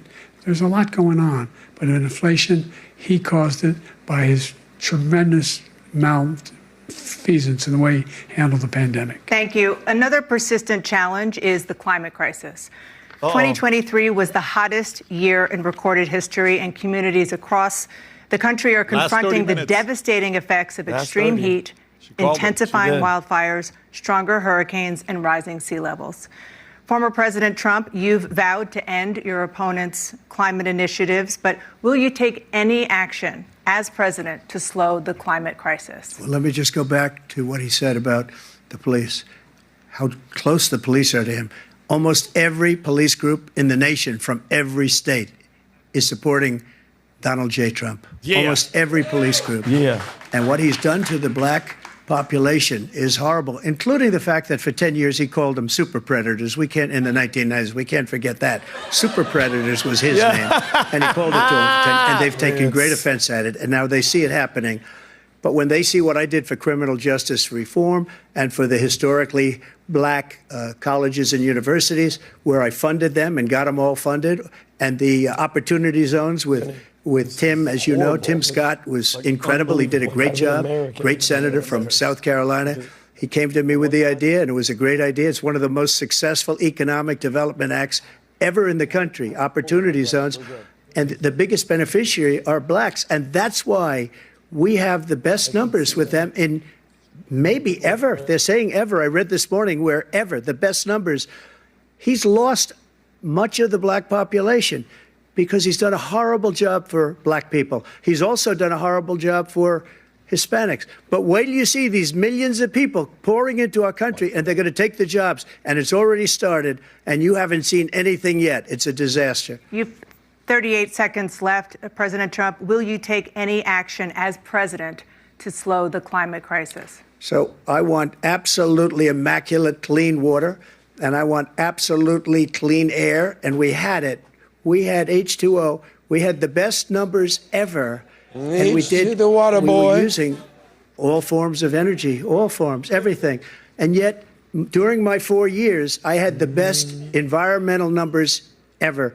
And my top environmental people gave me that statistic just before I walked on the stage, actually. I don't know where the hell he's been. The idea that anything he said is true. I've passed the most extensive climate change legislation in history. We find ourselves, and by the way, black colleges. I came up with $15 billion for HBCUs, historic black universities and colleges, because they don't have those. They don't have the kind of contributors that they have to build these laboratories and the like. Any black student is capable in college of doing what any white student can do. They just don't have the money, but now they'll be able to get those jobs in high tech. We're in a situation where the idea that he is claiming to have done something that had the cleanest water, he hadn't done a damn thing for the environment. He pulled out of the Paris Peace Accord, Climate Accord. I immediately joined it because if we reach 1.5 degrees Celsius at any one point, where there's no way back. The only existential threat to humanity is climate change, and he didn't do a damn thing about it. He must undo all that I've done. The Paris Accord was going to cost us $1 trillion, and China nothing, and Russia nothing, and India nothing. It was a ripoff of the United States. And I ended it because I didn't want to waste that money because they treat us horribly. We were the only ones who was costing us money. Nobody else was paying into it. And it was a disaster. But everything that he said just now, I'll give you an example. I heard him say before insulin. I'm the one that got the insulin down for the seniors. I took care of the seniors. What he's doing is destroying all of our medical programs because the migrants coming in, they want everybody. And look, I have the biggest heart on the stage. I guarantee you that. And I want to take care of people. But we're destroying our country. They're taking over our schools, our hospitals, and they're going to be taking over Social Security. He is destroying Social Security, Medicare, and Medicaid. The idea is that we, in fact, we were the only ones of consequence who were not members of the Paris Accord. Sad. How can we do anything? We've not It's not able even to, the funny at United this States point. can't get its pollution under control. guy running the One of the country. largest polluters in the wonder world, why it's number messed one. up. We're making significant progress. By 2035, we will have cut pollution in half. We have made significant progress, and we're continuing to make progress. We set up a climate corps for thousands of young people will learn how to deal with climate, just like the Peace Corps. And we're moving in directions that are going to significantly change the elements of cause of pollution. But the idea that he claims that he has the biggest heart up here and he's really concerned about pollution and about climate, I've not seen any indication of that. And by the way, with regard to prescription drugs, one company agreed that they would reduce the price to $35, which I was calling for, one, voluntarily. I made sure every company in the world, every pharmaceutical company, cannot have to pay. Thank you. And by the way, cut him off. So every day, millions of Americans struggle just to make ends meet. For many older Americans, Social Security provides a critical lifeline. President Biden, if nothing is done to Social Security, seniors will see their benefits cut in just over 10 years. Will you name tonight one specific step that you're willing to take to keep Social Security solvent? yes, make the very wealthy begin to pay their fair share.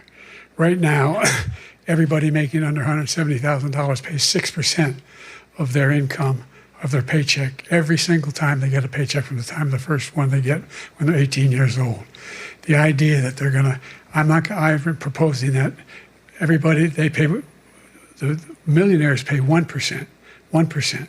So no one I would not raise the cost of Social Security for anybody under $400,000. After that, I began to make the wealthy begin to pay their fair share by increasing from 1% beyond to be able to guarantee the program for life. So you still have 82 seconds left. Are there any other measures that you think that would be able to help keep Social Security solvent, or is that one enough? Well, no, that one enough will keep it solvent, but the biggest thing I'll do if we defeat this man, because he wants to get rid of Social Security. He thinks there's plenty to cut in Social Security. He's wanted to cut Social Security and Medicare both times. And and if you look at the program put forward by the House Republican caucus that I believe supports, is in fact want to cut it as well. The idea that we don't need to protect our seniors is ridiculous. And by the way, the American public has greater health care coverage today than ever before. And on the ACA, as I said, you're in a circumstance where 400,000 people, 40 million people would not have insurance because they have a pre-existing condition. Only thing that allows them to have that insurance is the fact that they, in fact, are part of the ACA. And by the way, the other thing is, we're in a situation where I talk about education for black communities. I've raised the amount of money for Pell Grants by another $8,000. So anybody making under $70,000 a year is going to be able to get $15,000 toward their tuition. He just doesn't know what he's talking about. Thank you, President Biden. President Trump. So I've dealt with politicians all my life. I've been on this side of the equation for the last 8 years. I've never seen anybody lie like this guy. He lies. I've never seen it. He can look you in the face. About so many other things, too. And we mentioned the laptop. We mentioned Russia, Ukraine. Everything he does is a lie. It's misinformation and disinformation. The losers and suckers story that he made up is a total lie on the military. It's a disgrace. But Social Security, he's destroying it because millions of people are pouring into our country, and they're putting them onto Social Security. They're putting them onto Medicare, Medicaid. They're putting them in our hospitals. They're taking the place of our citizens. What they're doing to the VA, to our veterans, is unbelievable. Our veterans are living in the street, and these people are living in luxury hotels. He doesn't know what he's doing, and it's really coming back. I've never seen such anger in our country before. President Biden? The idea that veterans are not being taken care of, I told you before. And by the way, when I said suckers and losers, he acknowledged after that he fired that general. That general got fired. because he's the one that acknowledged that that's what he said. He was the one standing with Trump when he said it, number one. Number two, the idea that we're going to be in a situation where all these millions and millions, the way he talks about it, illegal aliens are coming into the country and taking away our jobs. There's a reason why we have the fastest growing economy in the world, the reason why we have the most successful economy in the world. We're doing better than any other nation in the world. And by the way, those 15 Nobel laureates he talked about being phony, those 15 Nobel laureates, economists, they all said that if Trump is reelected, we're likely to have a recession and inflation is going to increasingly go up. And by the way, worst president in history, 159 presidential scholars voted him the worst president in the history of the United States of America. Yeah. President Biden, thank you so much. Let's turn to the cost of child care, which many American families struggle to afford. President Trump, both you and President Biden have tried to address this issue, but the average cost of child care in this country has risen to more than $11,000 a year per child. For many families, the cost of child care for 2 children is more than their rent. In your second term, what would you do to make child care more affordable? Just to go back, the general got fired because he was no good. And if he said that, that's why he made it up. But we have 19 people that said I didn't say it, and they're very highly respected, much more so than him. The other thing is, he doesn't fire people. He never fired people. I've never seen him fire anybody. I did fire a lot. I fired Comey because he was no good. I fired a lot of the top people at the FBI, drained the swamp. They were no good. Not easy to fire people. You'd pay a price for it, but they were no good. I inherited these people. I didn't put him there. I didn't put Comey there. He was no good. I fired him. This guy hasn't fired anybody. He never fires. He should have fired every military man that was involved with that the Afghanistan horror show, the most embarrassing moment in the history of our country. He didn't fire. Did you fire anybody? Did you fire anybody that's on the border that's allowed us to have the worst border in the history of the world? Did anybody get fired for allowing 18 million people, many from prisons, many from mental institutions? Did you fire anybody that allowed our country to be destroyed? Joe, our country is being destroyed as you and I sit up here and waste a lot of time on this debate. This shouldn't be a debate. He is the worst president. He just said about me because I said it. But look, he's the worst president in the history of our country. He's destroyed our country. Now all of a sudden he's trying to get a little tough on the border. He came out with a nothing deal, and it reduced it a little bit, like this much. It's insignificant. He wants open borders. He wants our country to either be destroyed or he wants to pick up those people as voters. And I don't think we just can't let it happen. If he wins this election, our country doesn't have a chance, not even a chance, of coming out of this rut. We probably won't have a country left anymore. That's how bad it is. He is the worst in history by far. Thank you, President Trump. President Biden? We're the most admired country in the world. We're the United States of America. There's nothing beyond our capacity. We have the finest military in the history of the world, the finest in the history of the world. Nope. No one thinks we're weak. No one wants to screw around with us. Nobody. They think you're Number weak, one. not weak. Number two, the idea that we're talking about worst presidents. I wasn't joking. Look it up. Go online. 159 or 58, don't hold me the exact number, presidential historians, they've had meetings and they voted who's the worst president in American history. One through best to worst. They said he was the worst in all of American history. That's a fact. That's not conjecture. He can argue they're wrong, but that's what they voted. The idea that he is doing anything to deal with child care, he did virtually nothing to child care. We should significantly increase the child care tax credit. We should significantly increase the availability of women and men or single parents to be able to go back to work. And we should encourage businesses to have. Thank you, President Biden. President Trump, the question was about what would you do to make child care more affordable, if you want to take your minute. Just so you understand, we have polling, we have other things that they rate him the worst because what he's done is so bad.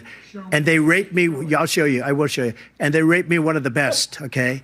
And if I'm given another 4 years, I will be the best. I think I'll be the best. Nobody's ever created an economy like us. Nobody ever cut taxes like us.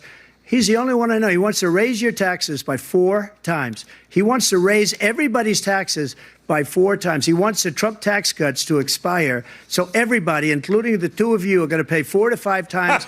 Nobody ever heard of this before. Because they're rich. All my life, I grow up and I see politicians talking about cutting taxes. When we cut taxes, as I said, we did more business. Apple and all these companies, they were bringing money back into our country. Now The he's worst just running up the president in score. history by far, and everybody knows it. President Biden? Look, the fact of the matter is that he's dead wrong about. He's increased the tariff. He will increase the taxes on middle-class people. I said I'd never raise a tax on anybody making less than $400,000. I didn't. But this tariff is 10% tariffs. Everything coming into the country, you know what the economists say? That's going to cost the average American $2,500 a year more because they're going to have to pay the difference in food and all the things that we're importing. This is bad. Number 2, he's in a situation where he talks about how he is not raised. He's somehow This helped is all on middle purpose. class. 100%. Middle class have been devastated by you. Now you want a new tax cut of $5 trillion over the next 10 years, which is going to fundamentally bankrupt the country. You had the largest deficit of any president in American history, number 1. Number 2, you have not, in fact, made any contact, any progress with China. We are at the lowest trade deficit with China since 2010. Thank you, President Biden. You lost Thank you, President Biden. Let's discuss an epidemic impacting millions of Americans that both of you have made a top priority in your first term, the opioid crisis. And for both of you, the number of overdose deaths in this country has gone up. Under your term, it went up. Under your term, it has gone up. Former President Trump, despite the efforts that both of you have made, more than 100,000 Americans are dying from overdoses every year, primarily from fentanyl and other opioids. What will you do to help Americans right now in the throes of addiction who are struggling to get the treatment they need? To finish up, oh God, we now have the largest deficit in the history of our country under this guy. We have the largest deficit with China. He gets paid by China. He's a Manchurian candidate. He gets money from China. So I think he's afraid to deal with them or something. But do you notice he never took out my tariffs because we bring in so much money with the tariffs that I imposed on China. He never took them away. He can't because it's too much money. It's tremendous. And we saved our steel industries, and there was more to come, but he hasn't done that. But he hasn't cut the tariffs because he can't, because it's too much money. But he's got the largest deficit in the history of our country, and he's got the worst situation with China. China's going to own us if you keep allowing them to do what they're doing to us as a country. They are killing us as a country, Joe, and you can't let that happen. You're destroying our country. So, President Trump, you have 67 seconds left. The question was, what are you going to do to help Americans in the throes of addiction right now who are struggling to get the treatment they need? Jake, we were doing very well at addiction until the COVID came along. We had the 2.5, almost 3 years of like nobody's ever had before, any country, in every way. And then we had to get tough. And it was the drugs pouring across the border it started to increase. We got great equipment. We bought the certain dog that's the most incredible thing that you've ever seen, the way they can spot it. We did a lot, and we were getting very low numbers, very, very low numbers. Then he came along. The numbers, have you seen the numbers now? It's not only the 18 million people that I believe is even low because the gotaways, they don't even talk about gotaways. But the numbers of the amount of drugs and human trafficking in women coming across our border, the worst thing I've ever seen, at numbers that nobody's ever seen under him because the border's so bad. But the number of drugs coming across our border now is the largest we've ever had by far. President Trump, thank you. President Biden? Fentanyl and the byproducts of fentanyl went down for a while. And I wanted to make sure we use the machinery that can detect fentanyl, these big machines that roll over everything that comes across the border. And it costs a lot of money. That was part of this deal we put together, this bipartisan deal. More fentanyl machines, more be able to detect drugs, more numbers of agents, more numbers of all the people at the border. And when we had that deal done, he called his Republican colleagues, said, don't do it. It's going to hurt me politically. No, he never argued it's not a good bill. It's a really good bill. We need those machines. We need those machines. And we're coming down very hard in every country in Asia in terms of precursors for fentanyl. And Mexico is working with us to make sure they don't have the technology to be able to put it together. That's what we have to do. We need those machines. Thank you, President Biden. President Trump, and again, the question is about Americans in the throes of addiction right now, struggling to get the treatment they need. Well, because this does pertain to it. He ended Remain in Mexico. He ended catch and release. I made it catch and release in Mexico, not catch and release here. We had so many things that we had done, hard negotiations with Mexico, and I got it all for nothing. It's just like when you have a hostage. We always pay $6 billion for a hostage. Every time we say it's a hostage. Now we have a hostage, a Wall Street Journal reporter, I think a good guy, and he's over there because Putin is laughing at this guy, probably asking for billions of dollars for the reporter. I will have him out very quickly, as soon as I take office. Before I take office, I said by literally as soon as I win the election, I will have that reporter out. He should have had him out a long time ago, but Putin's probably asking for billions and billions of dollars because this guy pays it every time. We had 2 cases where we paid $6 billion for 5 people. I got 58 people out, and I paid essentially nothing. Thank you, President Trump. Dana? Let's turn to concerns that voters have about each of you. President Biden, you would be 86 at the end of your second term. How do you address concerns about your capability to handle the toughest job in the world well into your 80s? Well, first of all, I spent half my career being criticized being the youngest person in politics. I was the second youngest person ever elected to the United States Senate. Dude, nobody. And now I'm the oldest. This guy's 3 years younger and a lot less competent. I think that just look at the record. Look at what I've done. Look how I've turned around the horrible situation he left me. As I said, 15 million new jobs, 800,000 manufacturing jobs, more investment in America, over billions of dollars in private investment in enterprises that we are growing. By the way, we brought an awful lot of people. The whole idea of computer chips. We used to have 40% of the market. We invented those chips, and we lost it because he was sending people to find the cheapest jobs overseas and then bring home a product. So I went to South Korea. I convinced Samsung to invest billions of dollars here in the United States. And guess what? Those fabs, they call to build these chips, those fabs pay over $100,000. You don't need a college degree for them. And there's billions, about $40 billion already being invested and being built right now in the United States, creating significant jobs for Americans from all over the world. President Biden, you have 40 seconds left. Would you like to add anything? Yeah, I would. The idea that somehow we are this failing country. I never heard a president talk like this before.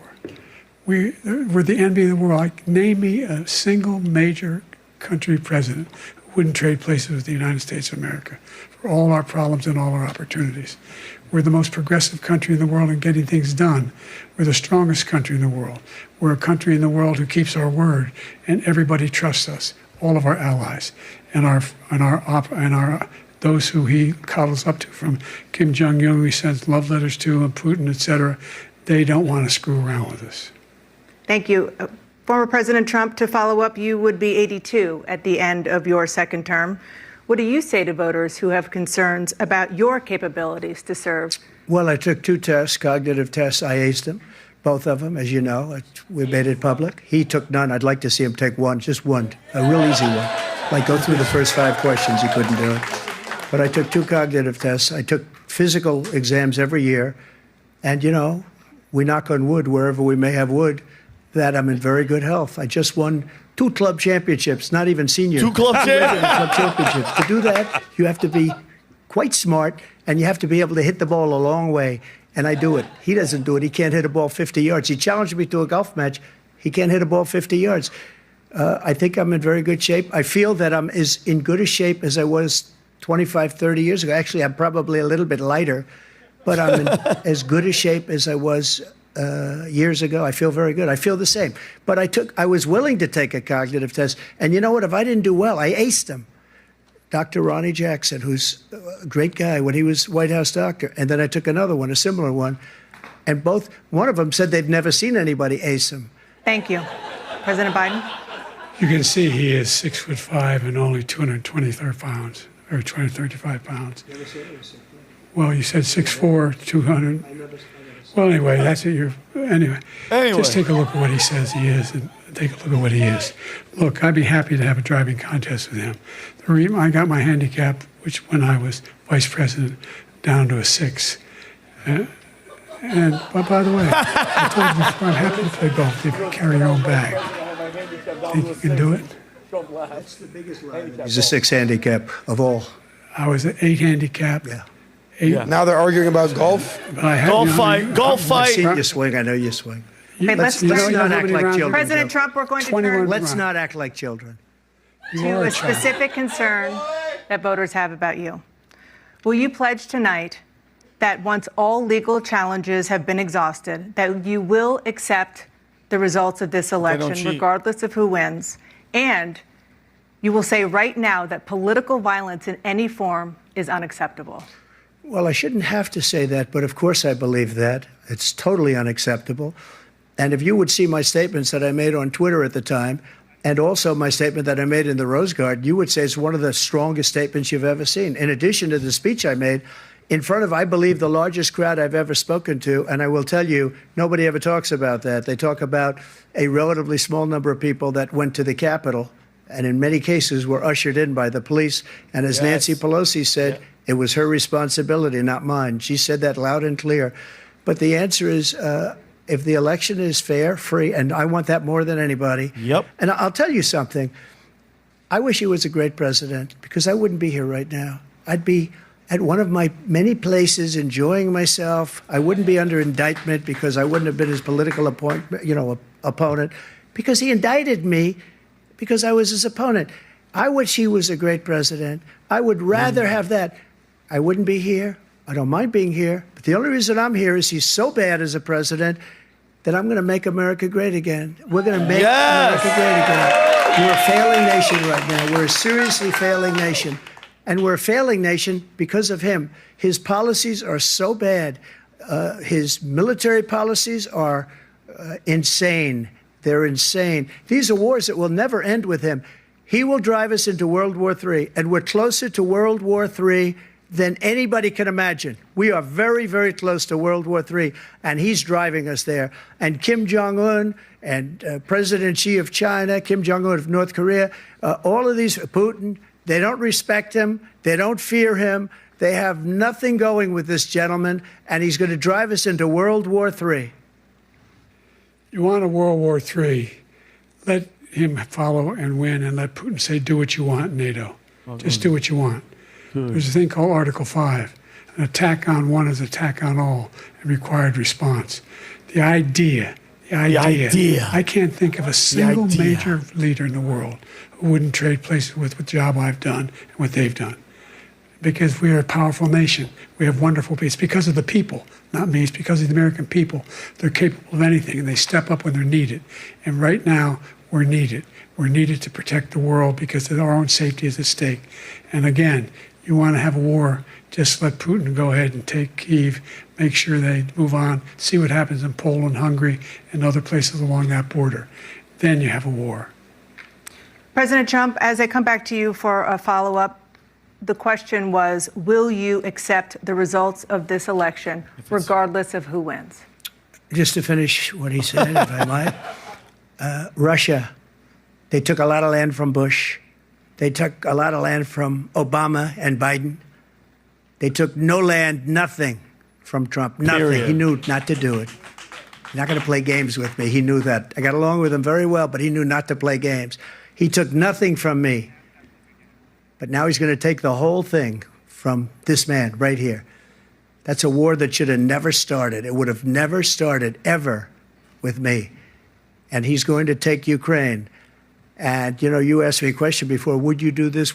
He's got us in such a bad position right now with Ukraine and Russia, because Ukraine's not winning that war. He said, I will never settle until such time. They're running out of people. They're running out of soldiers. They've lost so many people. It's so sad. They've lost so many people, and they've lost those gorgeous cities with the golden domes that are 1,000 years old, all because of him and stupid decisions. Russia would have never attacked if I were President Trump, president. the question was, will you accept the results of the election, regardless of who wins? Yes or no, please.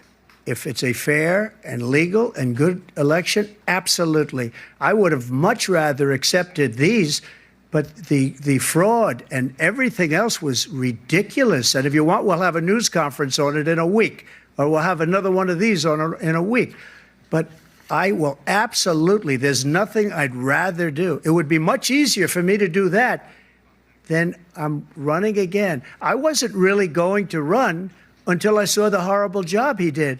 He's destroying our country. I would be very happy to be someplace else, in a nice location someplace. And again, no indictments, no political opponent stuff, because it's the only way he thinks he can win. But unfortunately, it's driven up my numbers and driven them up to a very high level because the people understand it. Let's see what your numbers are when this election is over. Let's see. Oh, wow. You're a whiner. When you lost the first time, you continued, you appealed and appealed to courts all across the country. Not one single court in America said any of your claims had any merit, state or local, none. But you continue to provoke this lie about somehow there's all this misrepresentation, all this stealing. There is no evidence of that at all. And I tell you what, I doubt whether you'll accept it because you're such a whiner. The idea, if you lose again, you accepting anything, you can't stand the loss. Something snapped in you when you lost the last time. We'll be right back with more from the CNN presidential debate, live from Georgia. Rob, how long is this debate? Is it an hour and a half or 2 hours? I thought it was only they're an hour and a half. They're going to keep you through. They want to sell a little ad time, commercial time. All right. They're going to come back and say, all right, wrap up. I want to ask you guys a question. I want to ask you guys a question. If I can get your attention, please. Can you go on Twitter real quick? Let me tell you guys what's the weirdest thing I just wrote down here that I'm a little bit confused with, if you can please.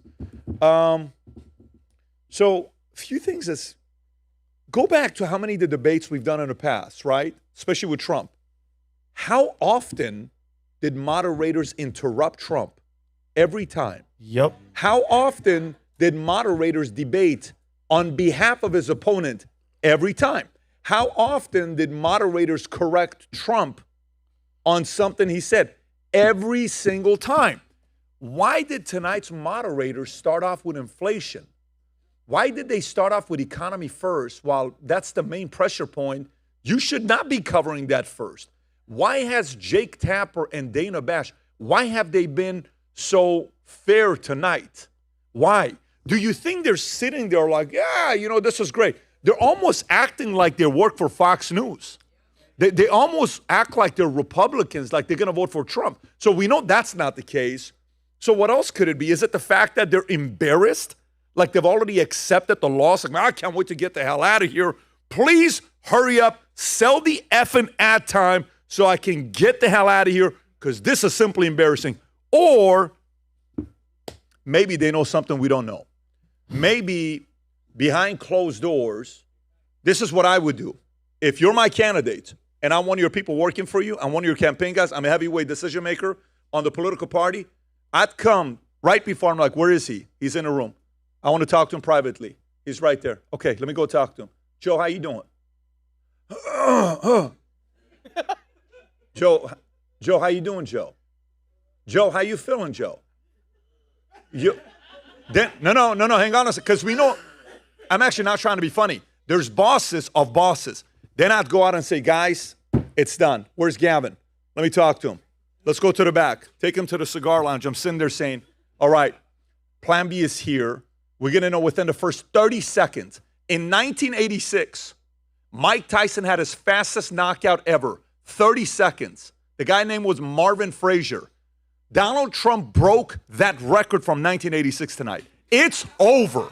So if you and I, as a competitor myself, who is not oblivious to think that the opponent is going to just sit there and say, nah, let him win this one. It's okay. They know what's going to happen if he gets in there. He's going to fire everybody. The one point he made, who have you fired, Joe? How come you've never fired? What a point to make. Who have you not fired, right? So I think behind closed doors, if you're somebody that thinks the Democratic community, the establishment is super competitive, which I believe they're formidable opponents, There's no way in the world they're going to let Jake Tapper and Dana Bash sit there act like they're Republicans. I've never seen anything like this before.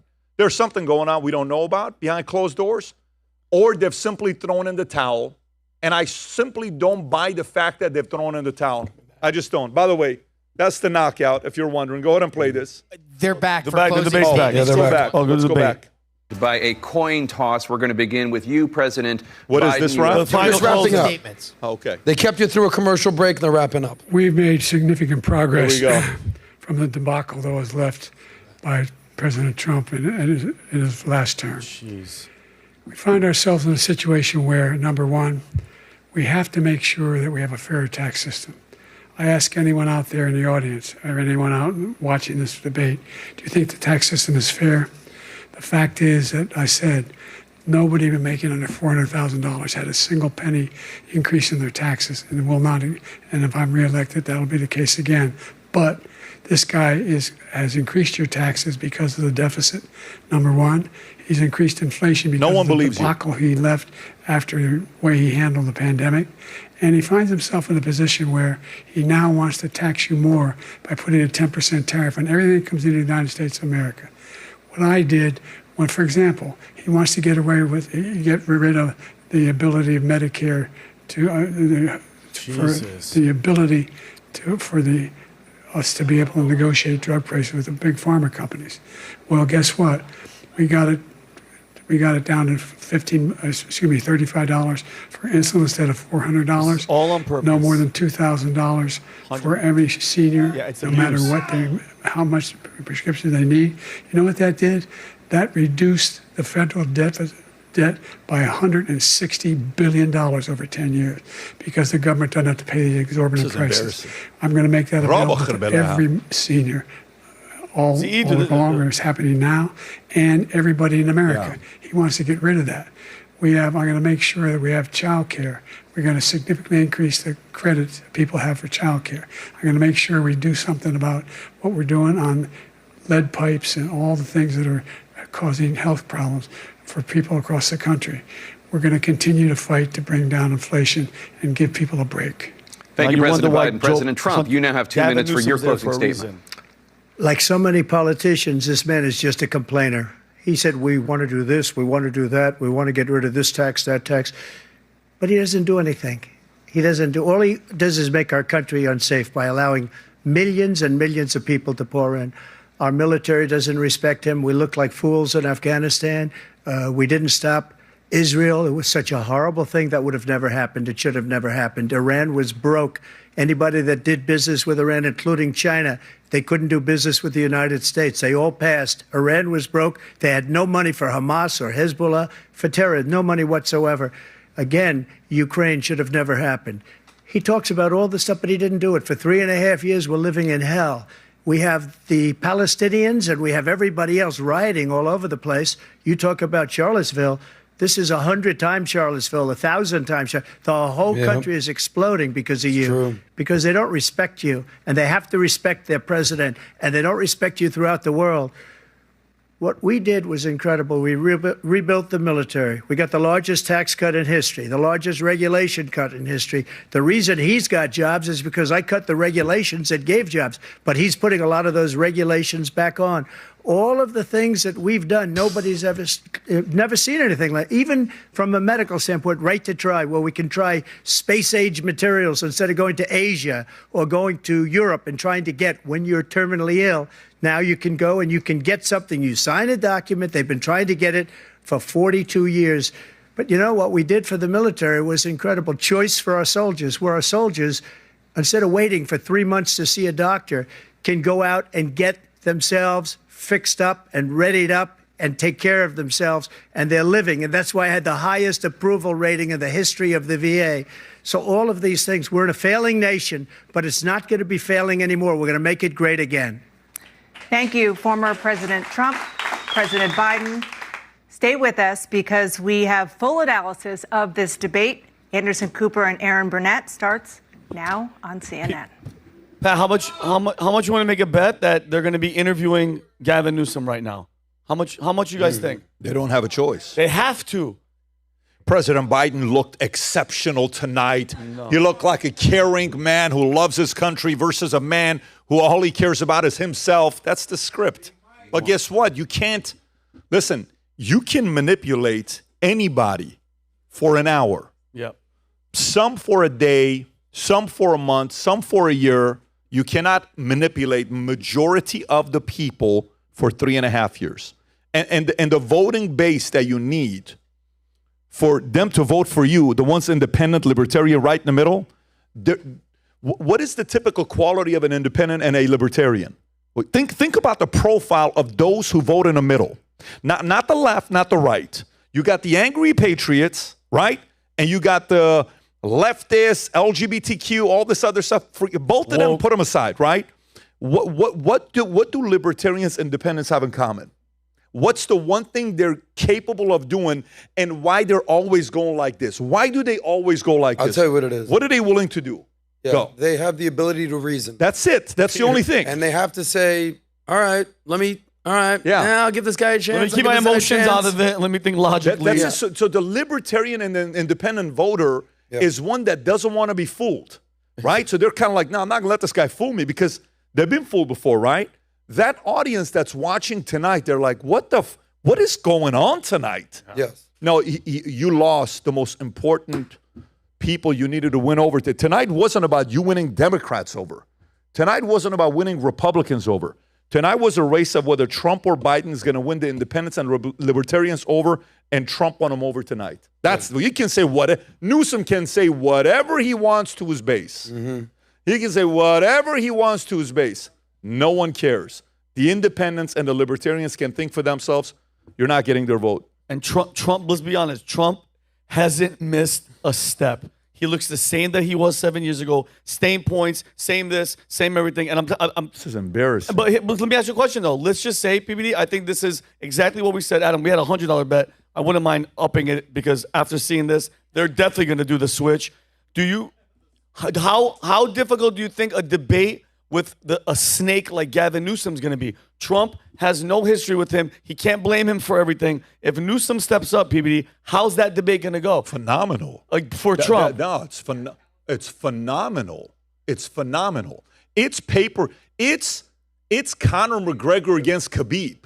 It's Joe Frazier against Ali. You're talking about like Chicago Bulls against the Pistons the year he beat them. It's the Lakers against the Bulls. It's the Yankees. I mean, if that happens, okay? Yeah. If it happens, yes. Who said Yanks? My Yankees, man. baby, all day. Absolutely. But here's the thing. You can say snake all you want, and you can use all of these things. Totally get it. Trust me, for those who want Trump to win, you want Biden to stay as the candidate. Oh, that's what I'm saying. I'm telling you. Yeah. You want to sit there and say, I thought he did a great job. Please. What a phenomenal job he did tonight. Did you see how exceptional he was? Yeah. Wow. He seemed like such a noble, prolific debater. And did you notice his style? His style was to mumble, to be able to confuse his opponent. And he was gaslighting his opponent. Yeah. And it's such a creative way. That's called genius. He's the greatest debater of all time. Like, you got to gaslight those people to say, keep this motherfucker in there. You know what I'm saying? Like one of those things. But listen, Obama is one of the most formidable guys in the space of politics, maybe ever. In our lifetime, he's there. Mm-hmm. There is no way a brain like Obama, who's a strategist, who understands what's at stake, he knows this next time around Trump's coming for his last 4 years, it's going to be very different than his first 4 years. Trump's last 4 years, he doesn't give a shit about getting reelected. See, the first term, you have to play a little bit nice. So, are we going to do this? And because you'd be in jail, and then you become president, like, okay, we ain't doing that shit in the first term. We're going to do it in the second term because we got to get reelected, right? Yeah. Then when you go into the second term, you're like, I don't give a shit if you don't vote for me because this is it for me. Guess what? Do it all. Yeah. Makes sense. That's it. It's done. So let's say that's what he's going to be doing. Guess who's shivering right there saying, dude, whatever we do, we have to delay this guy for 4 more years to not win, because in 4 years, Trump's going to be 82. He's done then. We can't let this guy into the White House, because if there was Twitter files, what if he hires somebody that does the FBI files? What if he brings somebody that's going to be the CIA files?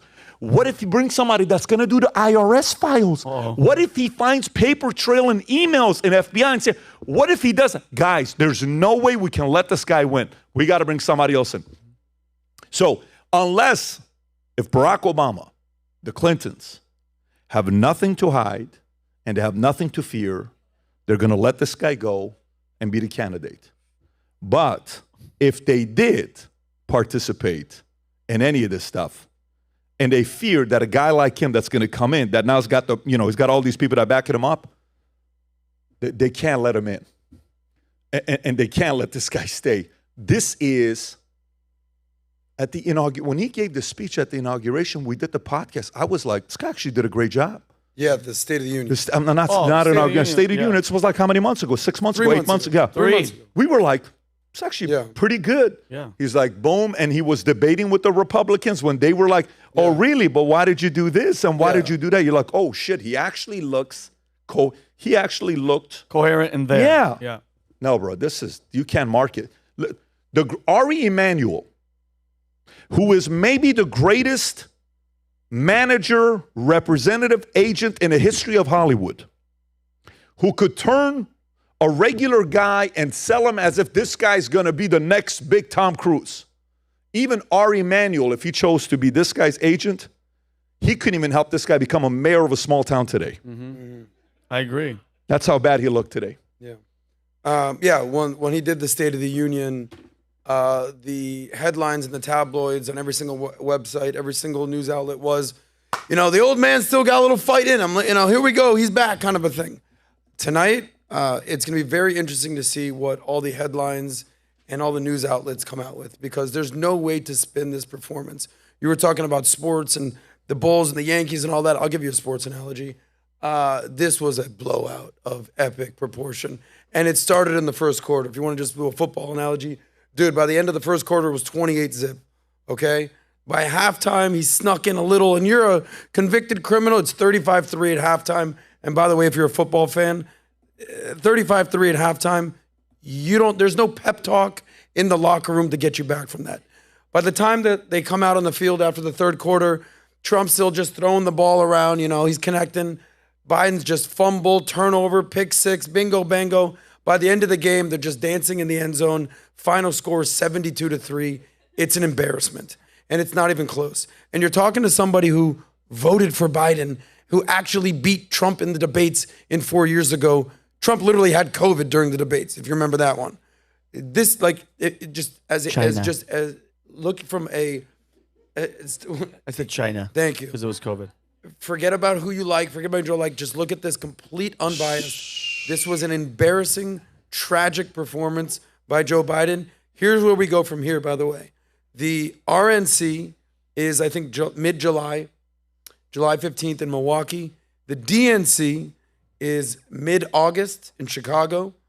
And the next debate, here's what actually we have to pay attention to. Go ahead. When is the next debate is mid-September. I think it's September 10th. It won't be the day before 9/11. The question will be, will Joe Biden be debating Do you on the think so? debate stage? Now after seeing Based on this performance, I wouldn't elect Joe Biden dog catcher to do anything at this point. But would you? This was horrible. What he's telling you is he switched his position. Yeah, no, I switched it. But I'm saying didn't you make a bet with Tom? He did make a bet with Tom, yeah. So, Vinny, understand something. This is a monumental moment in American history. I agree with him. Our sitting president showed up at the Super Bowl. The playoffs just happened. He showed up the day before. He showed up at the Super Bowl and laid a goose egg. This is embarrassing on epic proportions. Yes, everything changed. Yes, change your position. Everybody, the insane people are running the asylum. Get out while you can. And PBD, and you guys remember, one of the best things I think is I wrote it down what Trump said. He said, which I think just came out of nowhere. He said, I wish Biden was a great president. He goes, I wouldn't be here. I don't want to be here. Powerful. Oh my God. He said, I have to be here because of how bad he did it. And it makes me happy that, like you talk about those people in the middle. There's no question right now. If you're just floating in the middle and you don't know where to go, and you have questions on why the country has gone to shit, you just saw it firsthand. That's the guy that's running the country. Absolutely. By the way, see this headline? Do you see what Drudge is? What was it? Yeah, Operation Replace watching Biden. Democrats scramble. See what CNN has to say. Days see what to go. CNBC. See what NBC. See, Rob. See if you can see every single website. Rob had something else. That Pat, you put something in the chat, right? Yeah. What was the other one? By the way, Border Patrol. To be clear, we never have and never will endorse Biden. Border Patrol Union. By the way, that's a union. Who do unions typically vote for? Left. Democrat. That's the Border Control Union saying, nah, I'm good. Guys, it's this next 130 days is about to get, now you've been saying this, get ready for this year. It's going to be this, guys, as of tonight, mark tonight, now it's going full force. There's no way they're going to ride in with Biden. It's over. Next. Here's MSNBC. Left. Biden stumbles. Trump caveats election results question. Of course, they're going to say, you can accept the results. He said, yes, if it's fair and free election, fair, 100%. legal. Yeah. But at least they're acknowledging the fact that Biden stumbled. Stumbled is a nice way to put what he did tonight. God. He stumbled, bumbled, fumbled, and just fell across. It was a butt fumble, if you remember that thing from Mark Sanchez. Horrible. So, and there goes to everybody that would question people like us that we would say, he's not running the country. When he says they are scrambling right now behind the curtains. You know, scrambling. He said raise taxes, right? He says he wants you to believe he wants to raise taxes on all of you, including the two of you. Oh yeah, and then he says he's going to let the Trump tax cuts expire, right? And then when he talked about the golf game, the sense of humor is like, oh my God. I'm a 6 handicap. Oh yeah, I've seen your swing. You're 6 handicap. Came to 50 yards. And then, but one of the things that I pulled up here, and Rob, I want to send this to you. I want you to show this, and I know you guys are going to think what a weird article to pull up. Okay, you ready? I'm going to send this to you. Rob, can you just go up and look up the early signs of dementia? You know the saying when they say, what did you say, Adam? You said when age and then it's a sudden decline, right? Yeah, you're fine, everything's okay, and then there's just one slip and boom. You hear this saying, when there's a sudden decline. Yeah. And you're like, I don't know about that. I mean, you see them baseball players sometimes, all of a sudden it's like, bam! 307 batting average, 313, 328, 298, 317, 262. What the hell happened with that sudden decline? So, memory problems. Look at the second one. Confusion. He looked confused half the time. Mm-hmm. Yep. Getting confused about time and place and losing your way. Difficulty concentrating. Changes in behavior or personality. Trouble with daily tasks. He had a basic task today to go through. So a part of it here is we can disagree with Obama on policies. We can disagree with Bush on policies. You can disagree with Clinton on policies. You can disagree with Senior, with Reagan, with Carter, with Trump. But let me tell you, there's no way this is a good look for America as a country. Correct. There's no way, like, you know, for the people in America who love America, who are not necessarily left and right, who are very trusted and people actually listen to what they have to say, those people need to have some conversations with everybody else and say, listen, if I'm the enemy right now, if my name is Putin, Xi, or, who is it right now? Kim Jong-un. Whoever it is, even the guy that replaced Raisi, if I'm any of those guys right now, if you've ever had a chance to capitalize off a weak nation, you got 130 days. Go at it. If you've ever had an opportunity to get what you want now, you know what it's like? It's like this. This is a Louis Vuitton store, okay? You find out the boss and the employees are at lunch for the next hour. Nobody's at the shop. They're opening it up till 10 o'clock.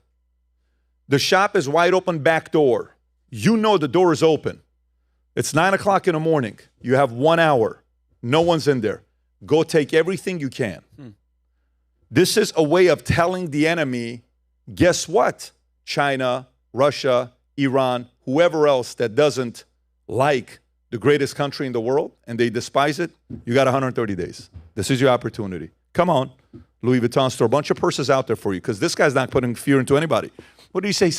He says, how is it? The basic, like the way Trump explains it, a sixth grader, my son here was in sixth grade going into 7th.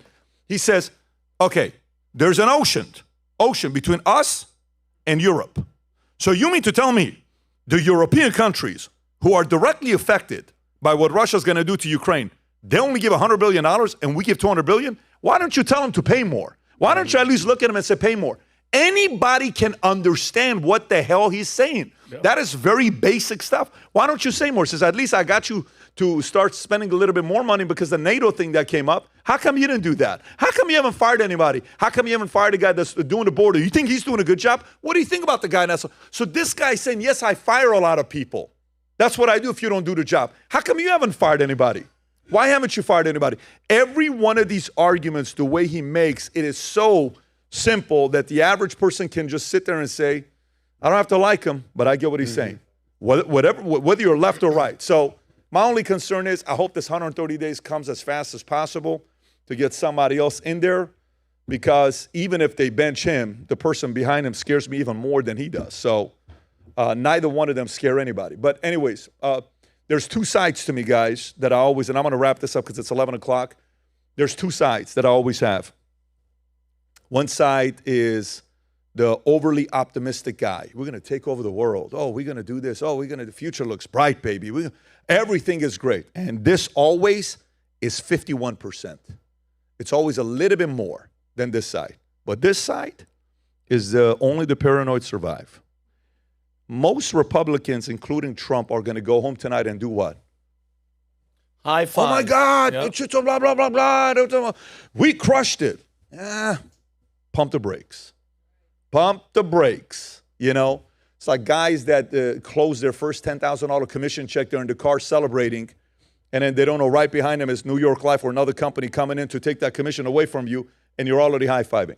Nothing is done until they've done their blood work, until they've done EKG, until you've filled out the paperwork, until you've delivered the policy, until you explain what the policy is. None of that stuff is done. We still have a lot of work to do. And for me, double down on security, because you know what today did? Here's what tonight did. Tonight increased the chances of people believing he's going to win now. And tonight looked like it's not him winning slightly. This could be a 40, 43, 45 state type of a situation where it's absolutely embarrassing. This is Reagan Carter type of embarrassing moment. At least Carter could speak. Yep. At least Carter was a nice guy. At least Carter was an honest man. At least Carter was a smart guy. He was a terrible president. But today, this is so embarrassing that the people on your side politically that are going to vote for you are not even willing to come out to vote for you. They're not going to vote for Trump. No. But tonight, people are not even willing to come out because they're embarrassed because they don't believe you're even going to win. Yep. Yeah. So if that happens, future looks bright, only the paranoid survive. And my only message to everybody is, let's do both. More here than this, but let's stay paranoid. 130 more days left. God is in charge at the end of the day. Had a great time with everybody here tonight. What is this, Rob? This is... Oh, you completely throw me off. I'm going to announce this on Thursday. Okay. On July 30th, you can go back to on July 30th, I'm hosting a webinar in regards to AI, Adapt, Innovate, Dominate. It's a webinar about business entrepreneurship and AI. We're going to give everybody a free white paper. If you want to register for it, that's the QR code. July 30th, 6 p.m. Eastern Standard Time. God bless everybody. Take care. Bye-bye. Bye-bye.